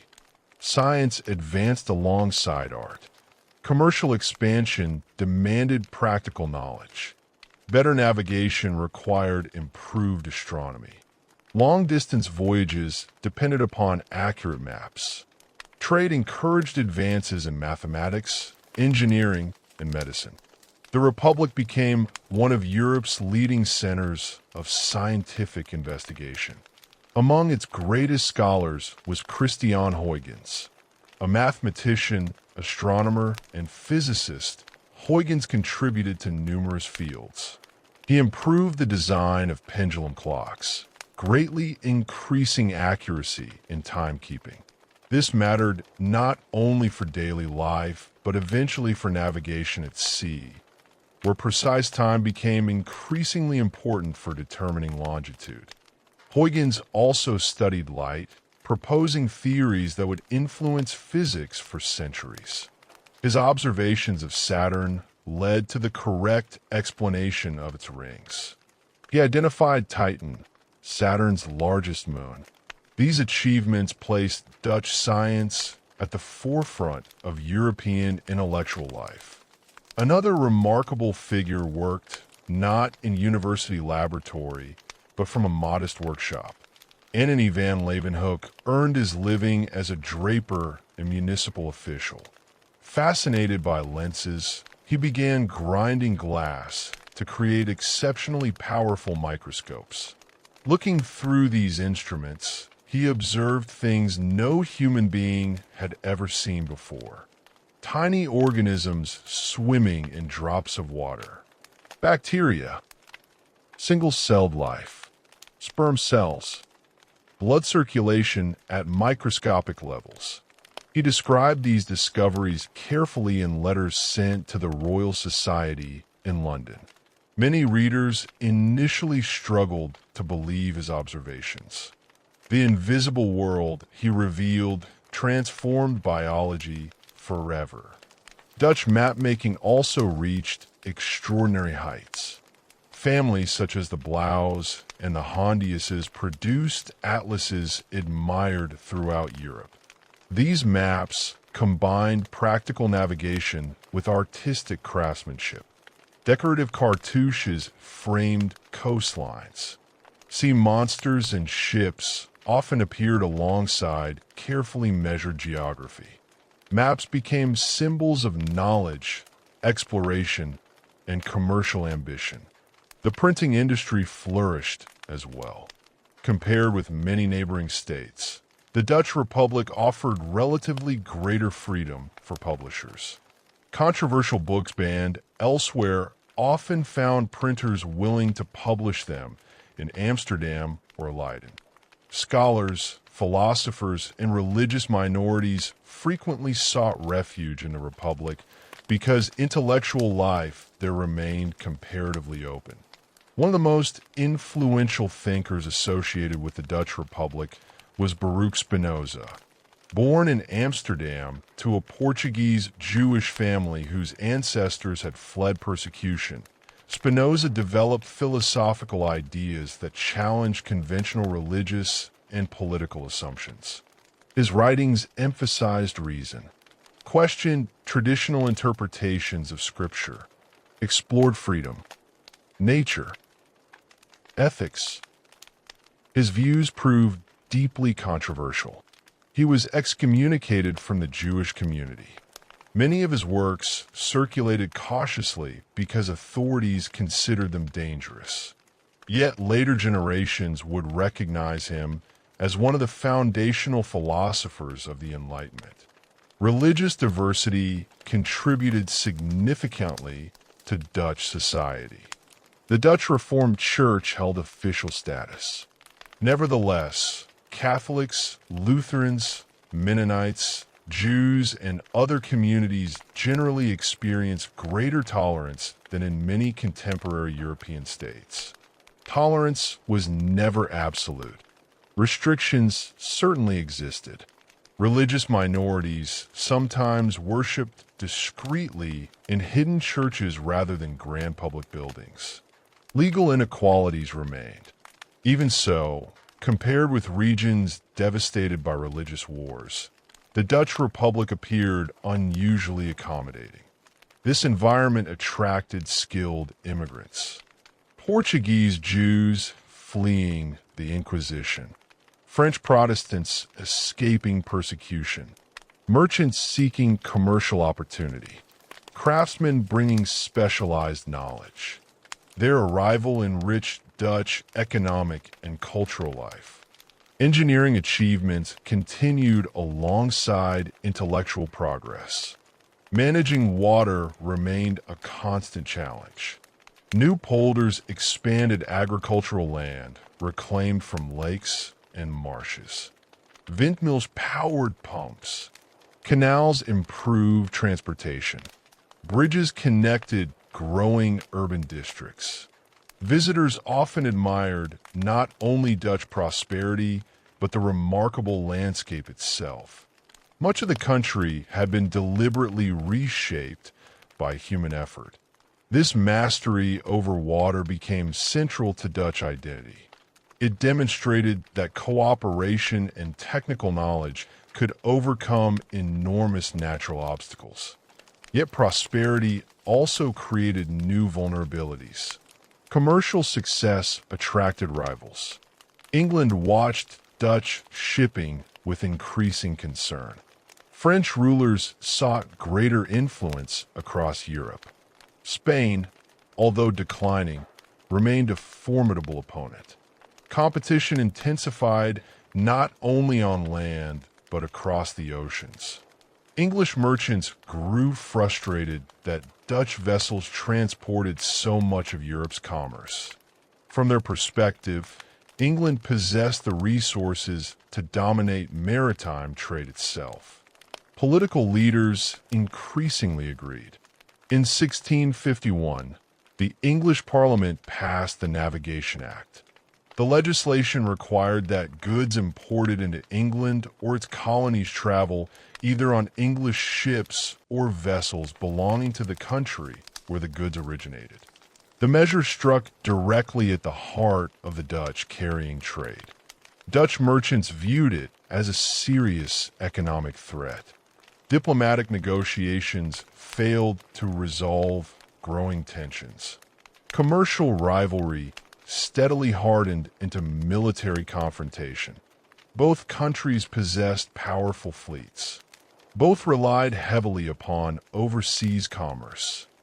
Both believed control of maritime trade was essential to national prosperity.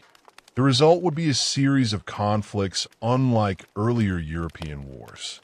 These battles would be fought largely at sea, not over castles or farmland, but over shipping lanes, trade routes, colonies, and the future balance of global commerce. For the Dutch Republic, the Golden Age had reached its magnificent height.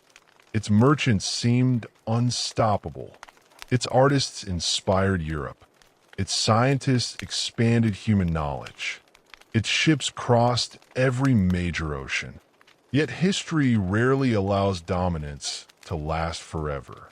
A new challenger had emerged, and before long, the waters of the North Sea and the English Channel would become the stage for one of the greatest naval rivalries of the early modern world. By the middle of the 17th century, the Dutch Republic and England had become remarkably similar in some ways. Both depended heavily on maritime trade. Both had developed powerful merchant fleets. Both understood that prosperity flowed through the oceans. Yet those similarities made cooperation increasingly difficult. Every successful Dutch voyage represented business that English merchants believed should belong to them. Every new English commercial law threatened Dutch interests. As commerce expanded, so did competition. Before long, economic rivalry gave way to open war. Unlike many earlier European conflicts, these wars would not be decided primarily by armies marching across fields or by castles under siege.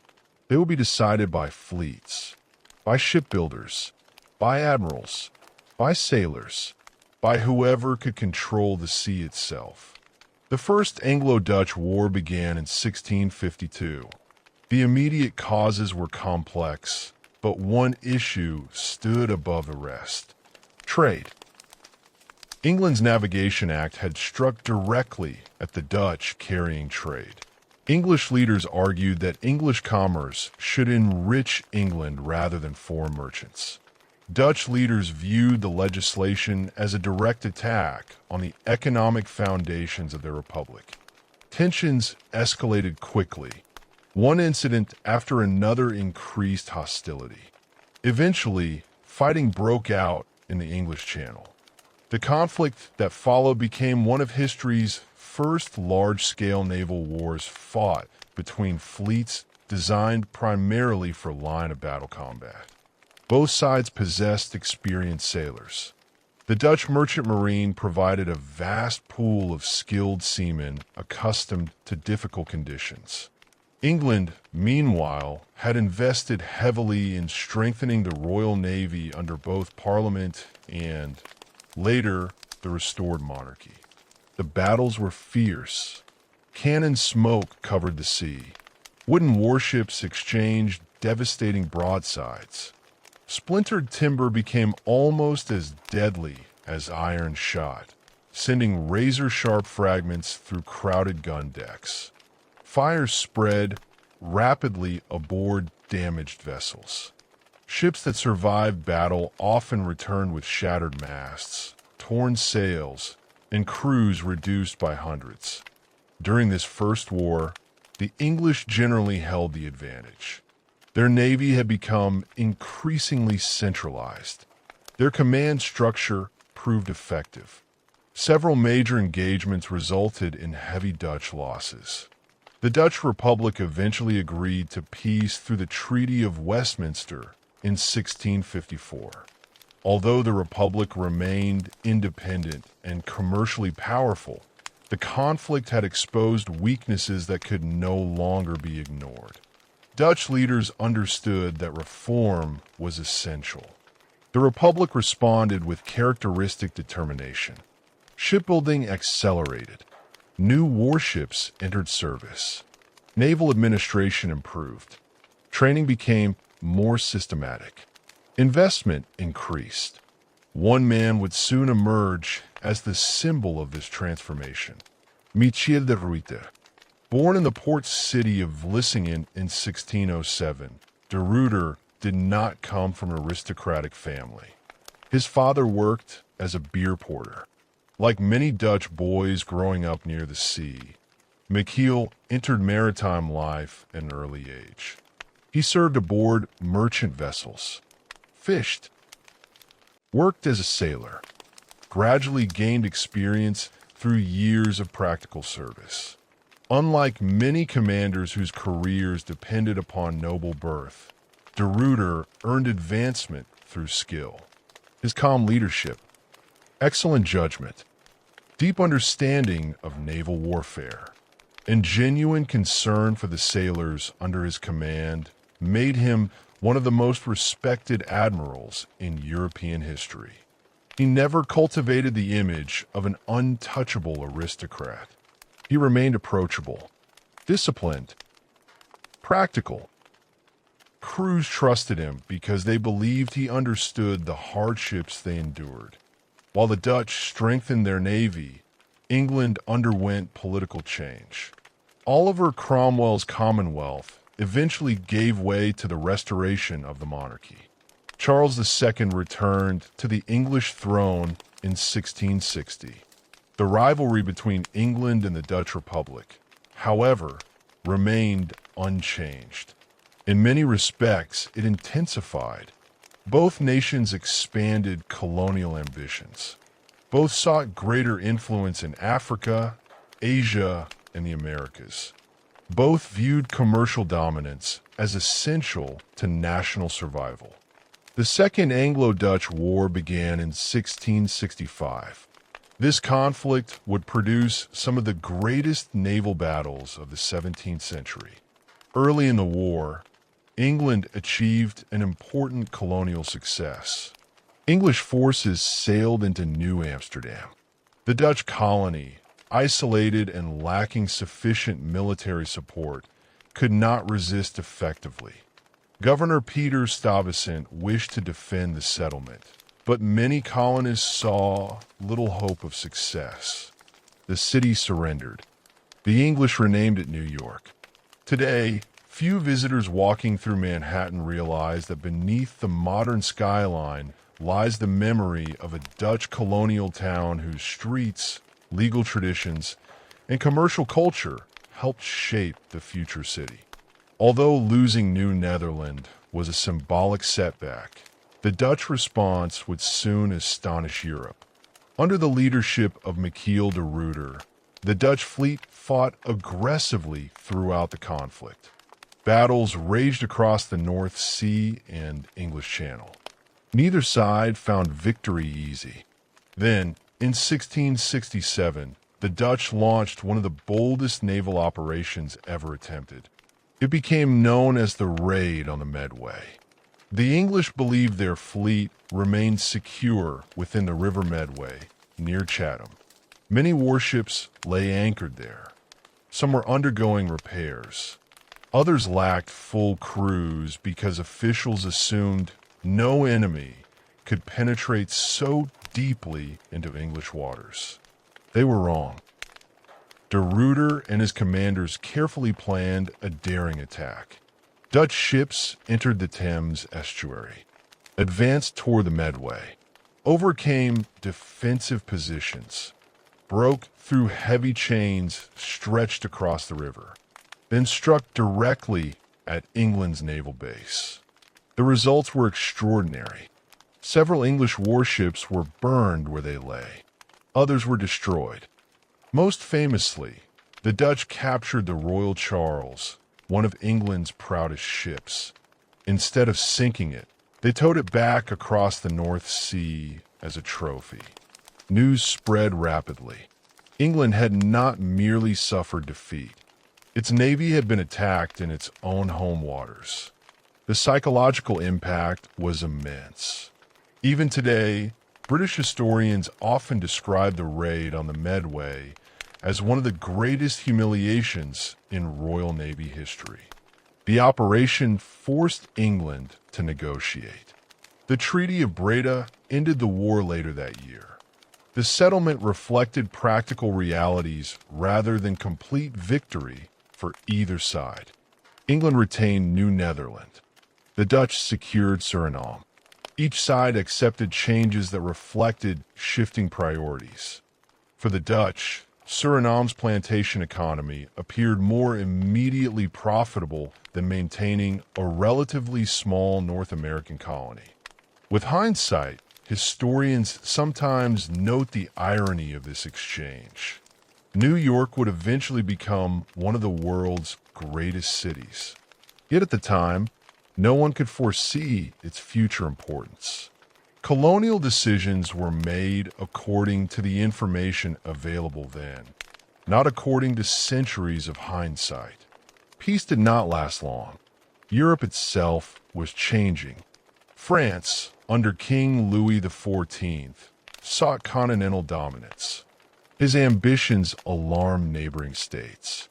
The Dutch Republic now faced danger from both land and sea. The Third Anglo-Dutch War began in 1672 as part of a wider European conflict. This year entered Dutch history under a grim name. The Ramp the disaster year. The title was not an exaggeration. French armies crossed the eastern frontier. English fleets threatened from the sea. Several German states joined the invasion. The Republic suddenly faced enemies on multiple fronts. Panic spread. Many believed the Dutch state itself might disappear. One popular saying captured the mood. The people were without hope. The government was at its wit's end. The country could not be defended. Yet once again, the Dutch responded with extraordinary determination. Leadership increasingly centered upon William III of Orange, grandson of William the Silent. He inherited not only his family's name, but also the immense responsibility of preserving the Republic during one of its darkest moments. Military resistance alone would not suffice. Dutch engineers turned once more to the landscape itself. Large areas of low-lying countryside were deliberately flooded. This defensive system became known as the Holland Water Line. Fields disappeared beneath shallow water. The flooding was carefully controlled. Too deep for infantry to cross easily. Too shallow for large boats to navigate. The inundated landscape became an enormous defensive barrier protecting the heart of the Republic. Once again, water became one of the Dutch Republic's greatest weapons. At sea, Michiel de Ruyter continued demonstrating extraordinary leadership. Several major naval battles followed. Solbay, Schooneveld, Texel. Although none produced absolute destruction of the opposing fleet, de Ruyter consistently prevented England and France from achieving their strategic objectives. His ability to maneuver, coordinate squadrons, and exploit changing conditions earned admiration even from opponents. English naval commanders respected him deeply. French officers acknowledged his skill. He had become one of Europe's greatest admirals. Gradually, the strategic situation changed. England grew less enthusiastic about the alliance with France. Financial pressures mounted. Political disagreements emerged. Eventually, England withdrew from the war. The Treaty of Westminster ended Anglo-Dutch hostilities in 1674. The Republic had survived once again. Yet victory carried heavy costs. The wars had consumed enormous resources. Commercial disruption affected trade. Military spending increased. More importantly, broader trends were becoming increasingly difficult to ignore. England possessed significant long-term advantages. Its population exceeded that of the Dutch Republic. Its territory was larger. Its natural resources were greater. Its centralized government could often coordinate national policy more efficiently than the Dutch system, where provinces carefully guarded their independence. The Dutch had repeatedly defeated or frustrated stronger enemies through exceptional organization, but maintaining that position indefinitely would prove increasingly difficult. History rarely changes through a single dramatic moment. More often, gradual shifts accumulate over decades. The Anglo-Dutch Wars illustrate this process. The Dutch Republic remained wealthy. Its merchants continued operating across the globe. Its colonies endured. Its financial institutions remained among Europe's strongest. Yet England steadily expanded its own commercial capacity. Its navy continued growing. Its colonial population increased. Its industrial potential slowly developed. The balance of maritime power was beginning to change. Ironically, relations between the two rivals soon took an unexpected turn. In 1688, England experienced another political crisis. King James II policies generated widespread opposition. Leading English political figures secretly invited William III of Orange to intervene. William landed in England with a substantial force. James fled. The event became known as the Glorious Revolution. Unlike many revolutions, it involved relatively little large-scale fighting within England itself. William and his wife Mary, daughter of James II, became joint monarchs. For the first time, the ruler of the Dutch Republic also became King of England. The consequences reached far beyond personal dynastic politics. The two former rivals now shared a monarch. Dutch military experience influenced English strategy. Financial innovations developed in Amsterdam inspired reforms in London. Commercial cooperation expanded in some areas. At the same time, England gradually absorbed many ideas that had contributed to Dutch success.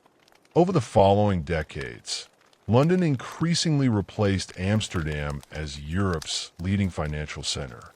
The transfer was not immediate. It unfolded gradually.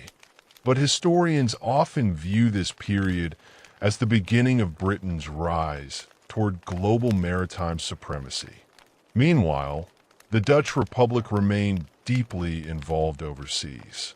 Its merchants still dominated many Asian trade routes. Its colonies continued producing valuable commodities. Its scientific achievements inspired Europe. Its artists continued creating masterpieces. Yet maintaining such a vast commercial network required constant attention. In Asia, the VOC was becoming increasingly involved not only in trade, but also in local politics. What had begun as a merchant enterprise was slowly transforming into something much larger. On the island of Java, Dutch officials found themselves intervening in succession disputes, negotiating with powerful rulers, supporting one kingdom against another, building forts, stationing soldiers, collecting taxes, administering territory. Without fully intending it at first, the company was evolving into a colonial government. And the consequences of that transformation would shape Southeast Asia for centuries to come. For much of its early history, The Dutch East India Company had described itself as a commercial enterprise. Its officials spoke about trade, markets, contracts, and profit. Ships sailed from Amsterdam carrying silver and manufactured goods, then returned loaded with spices, textiles, porcelain, tea, silk, and countless other products that generated extraordinary returns for investors. Commerce remained the company's public identity. Yet as the decades passed, reality became far more complicated. Trade could not always be separated from politics. Politics could not always be separated from military power. And military power increasingly led to territorial control. Nowhere was this transformation more visible than on the island of Java. Java was unlike the small spice-producing islands where the VOC had first established monopolies. It was larger, more densely populated, agriculturally rich, and politically sophisticated. Powerful kingdoms had existed there for centuries before the arrival of Europeans. Courts maintained elaborate traditions. Nobles governed extensive territories. Farmers cultivated fertile volcanic soils capable of producing abundant harvests. The Dutch quickly recognized Java's importance. Its location sat near the heart of maritime Southeast Asia. Ships traveling between the Indian Ocean and the South China Sea frequently passed nearby. Control of Java meant influence over some of the region's busiest trade routes. Batavia, founded in 1619, became the company's headquarters for all of Asia. From this city, governors-general directed fleets that sailed to India, Ceylon, Japan, China, the Malay Peninsula, the Moluccas, and beyond. At first, the company's authority rarely extended far beyond the walls of Batavia and a handful of coastal settlements. The interior remained under the authority of Javanese rulers. That balance would not last. Throughout the 17th century, the island experienced political struggles among competing kingdoms and noble families. Successions were contested. Alliances shifted.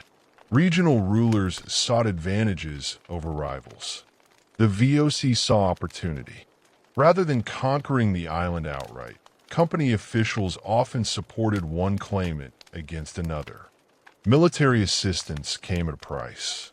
A ruler seeking Dutch support might grant exclusive trading rights, permit the construction of forts, accept Dutch advisors, transfer territory, promise annual payments.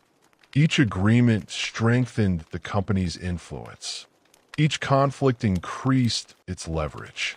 Over time, the VOC became deeply involved in matters that had originally been entirely local. The Kingdom of Mataram dominated much of central Java during the 17th century.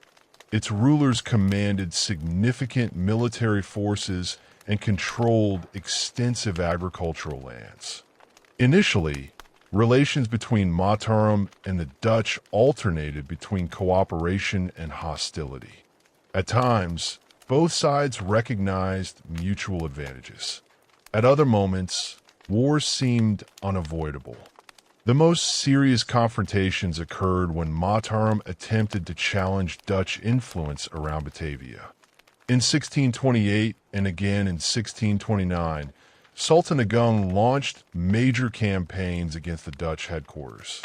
His armies marched toward Batavia in hopes of driving the company from Java. The fighting was intense, yet Batavia's defenses held. Dutch fortifications, naval support, and logistical preparation allowed the city to survive. The failure of these campaigns marked a turning point.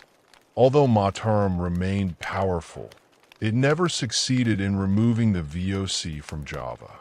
As years passed, internal divisions weakened the kingdom. Succession disputes multiplied. Regional nobles competed for influence.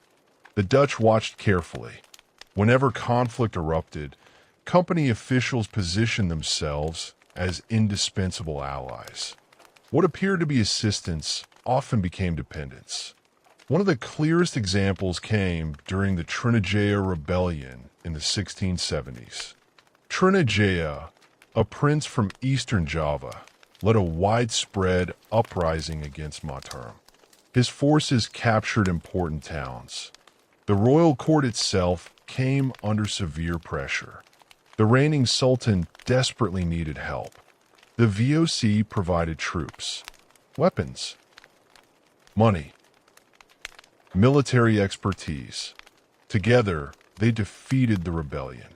But victory came at considerable cost. Unable to repay the company financially, the Javanese court transferred territory and political concessions instead. The Dutch gained greater authority than ever before. A pattern had emerged. Every crisis expanded company influence. Every intervention deepened colonial involvement. By the beginning of the 18th century, the VOC had become one of the most powerful political actors on the island. It was no longer merely negotiating trade agreements. It was shaping the future of kingdoms. As this influence expanded, Batavia itself continued growing. The city became one of Asia's busiest ports. Ships from China arrived carrying porcelain, silk, and tea. Indian merchants brought cotton textiles. Arab traders transported coffee. Japanese silver entered regional markets. European goods flowed outward in return. People from many different backgrounds settled within or around the city. Dutch officials, German soldiers, Chinese merchants, Malay sailors, Indian craftsmen, Javanese laborers, enslaved people from numerous regions. Batavia became extraordinarily diverse. Yet diversity did not mean equality. Colonial authorities divided the population into legal categories. Europeans occupied the highest positions. Different Asian communities often governed many of their own affairs under appointed leaders. Enslaved people possessed almost no legal rights. Status determined opportunity. Opportunity often depended upon ethnicity, occupation, and relationship to colonial authorities. Disease presented another challenge. Batavia's canals, inspired by Amsterdam, looked impressive but often functioned poorly in the tropical climate. Stagnant water encouraged mosquitoes. Malaria became widespread. European newcomers frequently died within a few years of arrival. Some contemporaries even referred to Batavia as the graveyard of Europeans. Despite these dangers, ambitious young men continued traveling from the Netherlands in search of opportunity. Many hoped to earn fortunes through company service. Some succeeded. Many did not. The long voyage itself was dangerous. A journey from the Netherlands to Batavia typically required 7 or 8 months under favorable conditions. Storms threatened ships around the Cape of Good Hope.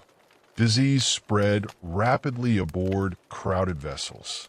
Scurvy remained a constant danger before the causes of vitamin deficiency were understood. Some ships lost significant portions of their crews before reaching Asia. Those who survived entered a colonial world vastly different from anything they had known in Europe. Within that world, another community grew steadily in importance. Chinese merchants played a central role in Batavia's economy. Many had arrived from southern China seeking commercial opportunities. They became traders, artisans, tax farmers, mill operators, and entrepreneurs. Their businesses connected Batavia with broader Asian trade networks. Dutch authorities depended upon their economic expertise. Yet dependence often existed alongside suspicion. As the Chinese population increased, colonial officials worried about security. Economic competition intensified. Rumors circulated. Fear spread. In 1740, tensions exploded. Colonial authorities believed an uprising might be imminent. Modern historians continue debating exactly how events unfolded, but the violence that followed is well documented. Dutch soldiers, assisted by local militias, attacked Chinese neighborhoods. For several days, killings continued across the city. Homes burned. Businesses were destroyed.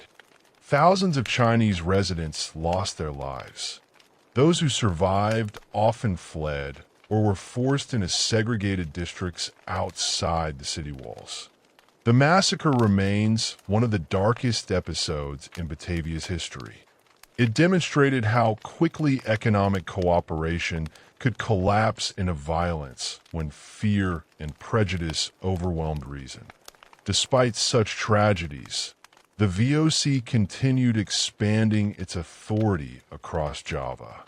Company officials increasingly supervised taxation, collected agricultural products, maintained military garrisons, influenced appointments within indigenous courts.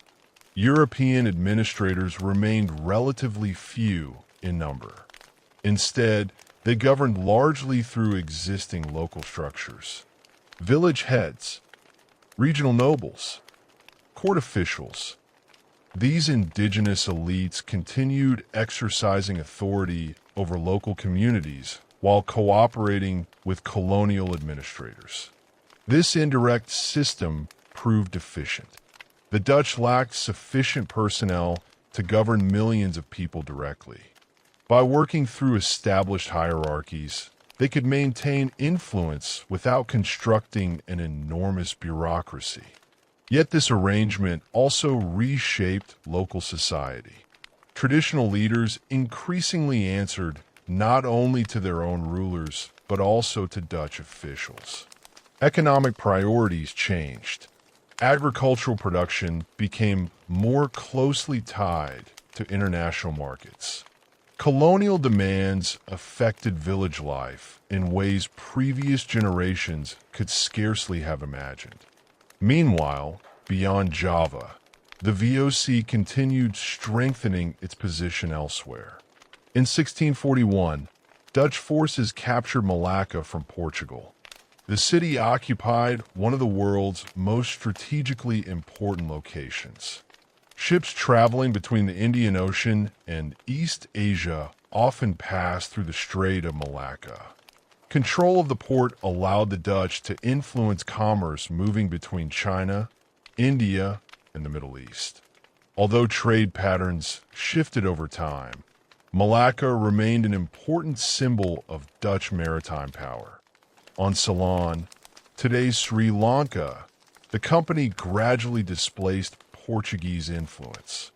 Initially, Dutch officials cooperated with the Kingdom of Kandy against their common rival.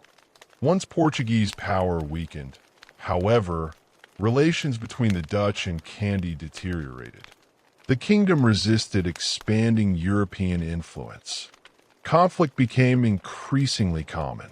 Elsewhere, company factories and forts stretched from India to the Indonesian archipelago. Each served specific purposes. Some purchased textiles. Others collected spices. Some repaired ships. Others stored goods awaiting transport. Together, they formed one of history's most extensive commercial networks. Running such a network required remarkable organization. Schedules had to account for monsoon winds. Warehouses required careful inventories. Accountants tracked cargoes worth enormous sums. Letters traveled slowly across oceans, meaning local officials often made important decisions months before instructions from Amsterdam could arrive. Distance created opportunity. It also created problems. Corruption became increasingly common. Many VOC employees engaged in private trade, despite official regulations. A company official might secretly load personal cargo aboard a ship. A governor might accept gifts from local rulers. An administrator might manipulate prices for private profit. Some accumulated fortunes.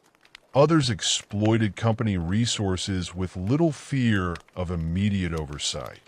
Directors in Amsterdam frequently complained about corruption, yet controlling officials located thousands of kilometers away proved extremely difficult. Communication between Europe and Asia required many months. By the time instructions arrived, circumstances had often changed completely. The company's growing political responsibilities made administration even more complicated. Originally created to earn profits for shareholders, the VOC now governed cities, negotiated diplomatic agreements, fought wars, collected taxes, and administered justice across vast territories. Each new responsibility increased expenses. Each military campaign consumed resources. Each fort required maintenance. The lines separating merchant company from colonial state became increasingly blurred. For the people living under Dutch influence, these changes carried profound consequences. Some local rulers benefited from alliances. Certain merchants prospered through access to global markets. New commercial opportunities emerged. At the same time, many communities experienced higher taxes. Political interference, military occupation, forced monopolies, restrictions on traditional trade. Colonial rule brought advantages for some and hardship for many others. Its effects varied across regions, social classes, and historical moments. By the end of the 17th century, the VOC stood at the height of its influence. Its ships sailed across half the globe. Its warehouses overflowed with valuable cargo. Its governors commanded armies. Its merchants shaped international commerce. From Amsterdam, it appeared that the company had built an empire unlike any before it. Yet beneath the surface, warning signs had already begun to appear. Maintaining such an enormous system demanded ever greater amounts of money. Military commitments multiplied. Competition from other European powers intensified. Corruption spread quietly through the organization. The same company that had revolutionized global trade was becoming increasingly difficult to manage.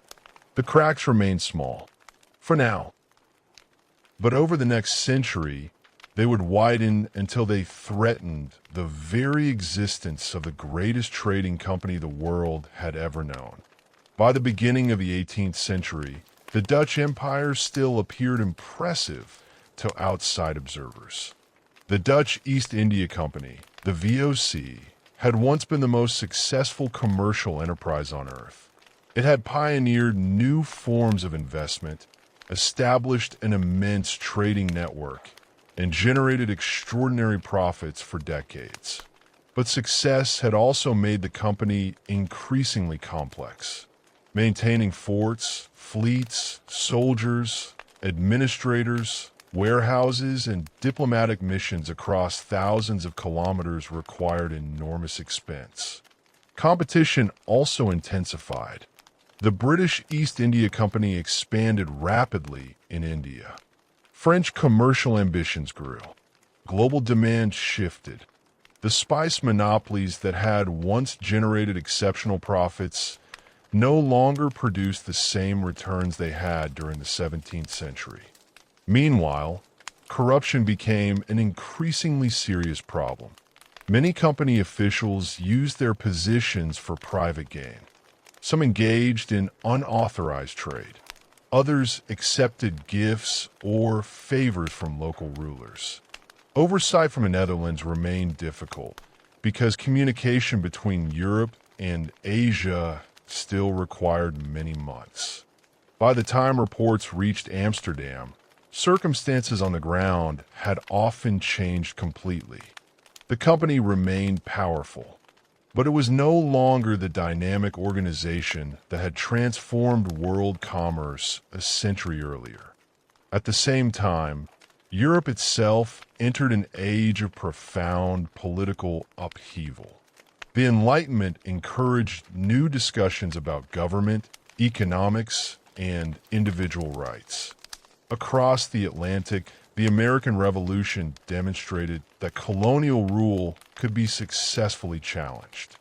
Soon afterward, the French Revolution overturned one of Europe's oldest monarchies and sent political shockwaves throughout the continent.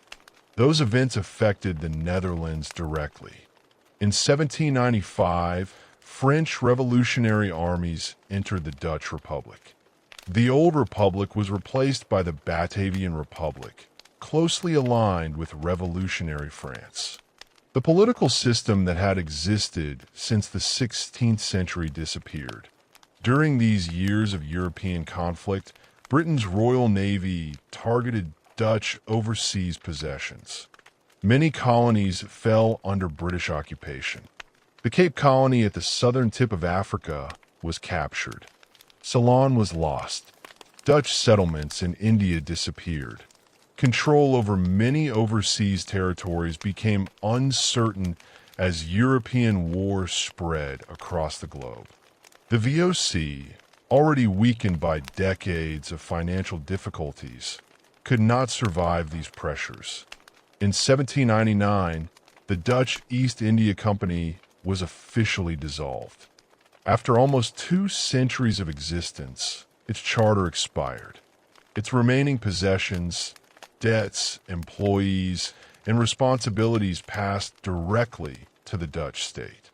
The age of the Great Chartered Company had come to an end. A new era of state-controlled colonial rule had begun.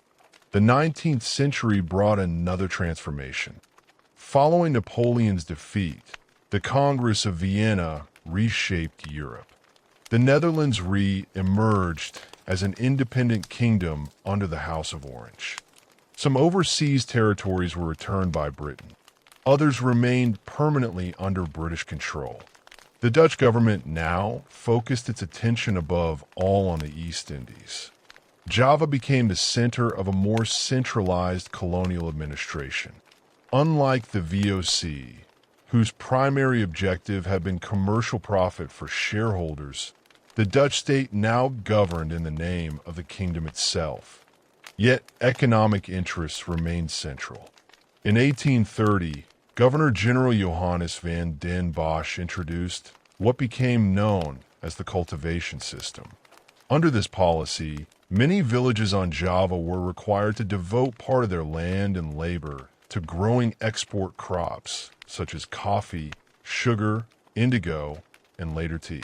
These crops were sold through the colonial government and generated enormous revenue for the Netherlands. For the Dutch treasury, the system proved remarkably profitable.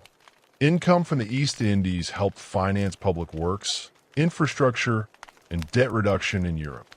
For many Javanese communities, however, the experience was very different.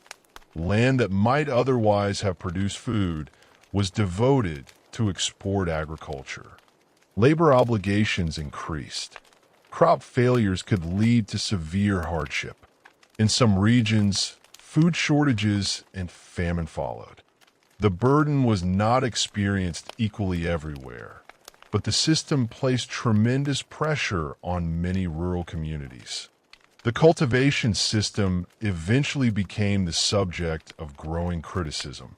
One of the most influential voices belonged to Eduardus Dekker, a former colonial official who wrote under the pen name Multatuli. In 1860, he published the novel Max Havelaar. Rather than presenting the Dutch Empire as a story of heroic expansion, the book exposed corruption, injustice, and the suffering experienced by many people living under colonial rule. The novel had an enormous impact. Readers across the Netherlands began questioning policies that many had previously accepted without much discussion. Debate expanded. Some argued that the empire existed primarily for economic exploitation. Others insisted that the Netherlands had moral responsibilities toward the people it governed. These conversations contributed to gradual reforms later in the 19th century. At the same time, Dutch control spread farther across the Indonesian archipelago. Military expeditions extended colonial authority into regions that had previously remained largely independent. Some campaigns proved especially difficult. The Aceh, located at the northern tip of Sumatra, resisted Dutch expansion fiercely. What many Dutch officials initially expected to be a short campaign developed into decades of warfare. Guerrilla tactics, difficult terrain, and determined local resistance made victory elusive. The conflict claimed many lives on both sides. It also demonstrated that colonial conquest was rarely a simple or uncontested process. Elsewhere, Dutch intervention reached Bali. There, clashes between colonial forces and Balinese kingdoms culminated in several tragic events remembered for the ritual known as Puputan. Rather than surrender, some Balinese rulers and members of their courts chose collective death. These moments remain deeply significant in Indonesian historical memory. Toward the end of the 19th century, Dutch policymakers increasingly spoke about an ethical policy. Supporters argued that the Netherlands had a moral obligation to improve education, irrigation, and public welfare in the colonies. Schools expanded. Some infrastructure projects were undertaken. Limited opportunities emerged for a small number of Indonesians to receive Western-style education. Yet these reforms remained constrained. Political power largely stayed in Dutch hands. Economic inequality persisted. Colonial rule itself was never fundamentally questioned by most policymakers. Ironically, education produced consequences the colonial authorities had not fully anticipated. A growing number of Indonesians became teachers, journalists, lawyers, doctors, and civil servants. They studied history, law, politics, economics. Many began asking why their own country remained under foreign rule. During the early 20th century, new organizations emerged. Some promoted social reform. Others emphasized religion. Still others increasingly spoke of national identity. Figures such as Sukarno, Muhammad Hatta, and many other leaders belonged to a generation shaped partly by colonial education, yet committed to ending colonial rule. The First World War affected the Dutch East Indies, even though the Netherlands itself remained neutral. Global trade suffered disruption. Prices fluctuated. Political ideas crossed borders more rapidly than ever before. Concepts such as national self-determination gained wider attention. Colonial governments everywhere found themselves under growing pressure.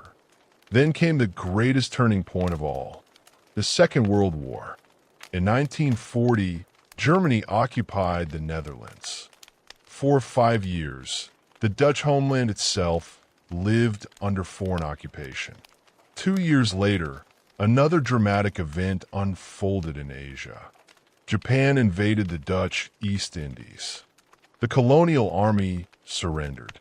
For the first time in centuries, Dutch authority disappeared from Indonesia. Japanese occupation was harsh. Many people suffered greatly. Forced labor, shortages, imprisonment, and violence affected millions. Yet the occupation also dismantled the old colonial administration. Japanese authorities encouraged Indonesian participation in government and military organizations for their own wartime purposes. Nationalist leaders gained experience and wider recognition. When Japan surrendered in August 1945, a political vacuum emerged. On the 17th of August, Sukarno and Muhammad Hatta proclaimed the independence of Indonesia. The declaration marked the beginning of a new chapter. The Dutch government hoped to restore colonial authority. Many Indonesians had no intention of returning to colonial rule. The Indonesian National Revolution followed.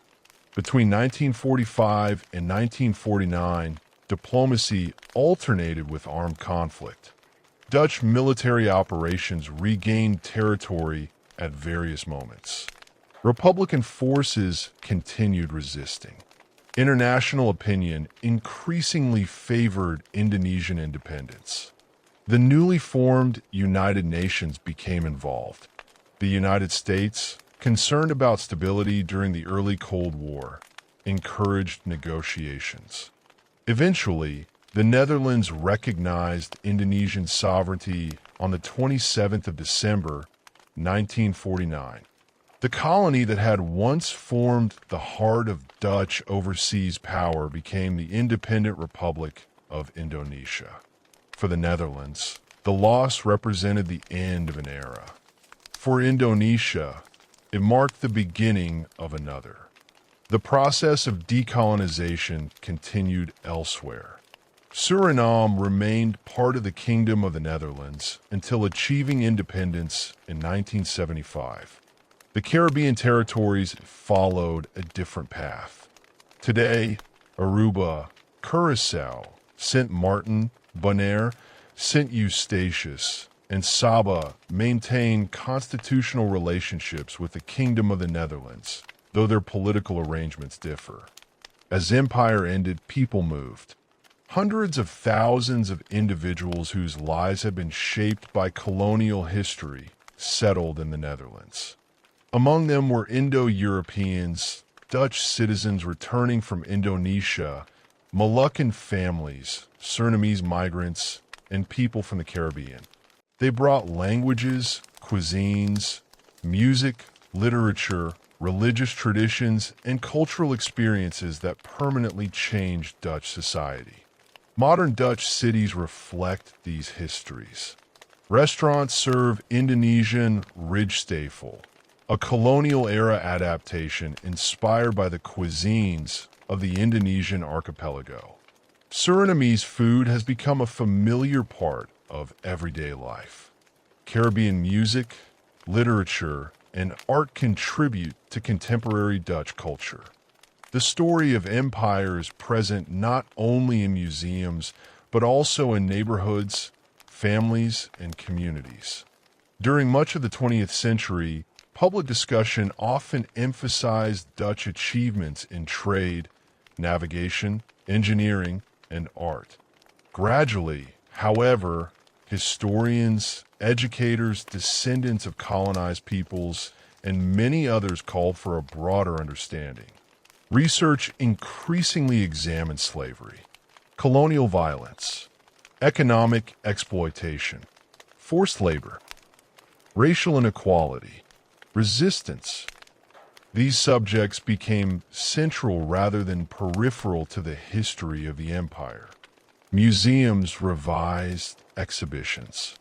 Universities expanded research. Archives became more accessible. Public debate intensified. Questions emerged about monuments honoring colonial figures, about cultural objects taken during the colonial era, about how history should be taught in schools, about responsibility, memory, justice.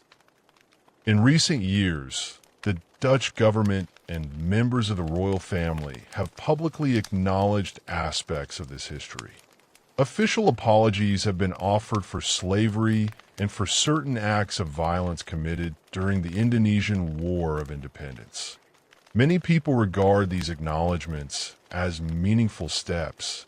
Others argue that further action remains necessary, including continued historical research, educational reform, dialogue, and discussion surrounding restitution and inequality. These conversations continue today.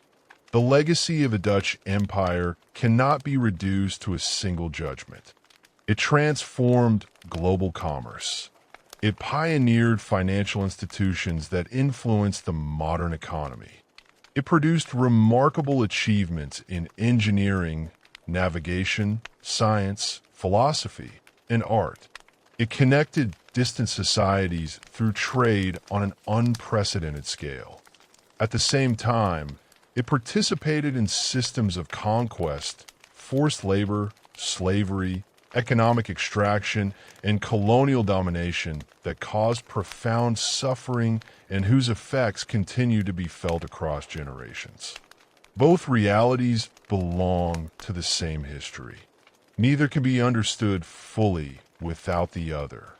Perhaps that is why the story of the Dutch Empire continues to matter. It is not simply the story of one European nation. It is the story of how a small collection of provinces reclaimed land from the sea, built one of history's greatest maritime trading networks, helped shape the first age of globalization, and in doing so left an imprint on societies stretching from Europe to Africa, from the Americas to Asia. Its influence can still be found in financial markets inspired by early Dutch innovations, in cities whose histories began as Dutch settlements, in languages that borrowed Dutch words, in legal traditions, in architecture, in canals, in ports, in museums, in family histories, and in the continuing conversations about how nations remember their past. The Dutch Empire no longer exists. Its ships no longer dominate the oceans. Its companies no longer govern distant territories. Its colonies have become sovereign nations or autonomous parts of a modern kingdom. But its history remains woven into the story of the modern world. Understanding that history means recognizing remarkable innovation alongside profound injustice. Commercial brilliance alongside colonial violence. Cultural achievement alongside human suffering. It is a legacy that resists simple conclusions. And perhaps that complexity is the most important lesson of all. The story of the Dutch Empire does not truly end with the fall of a colony or the signing of a treaty. It continues wherever people study the past, preserve memory, question inherited narratives, and seek a fuller understanding of how our interconnected world came to be. That is the enduring legacy of the Dutch Empire.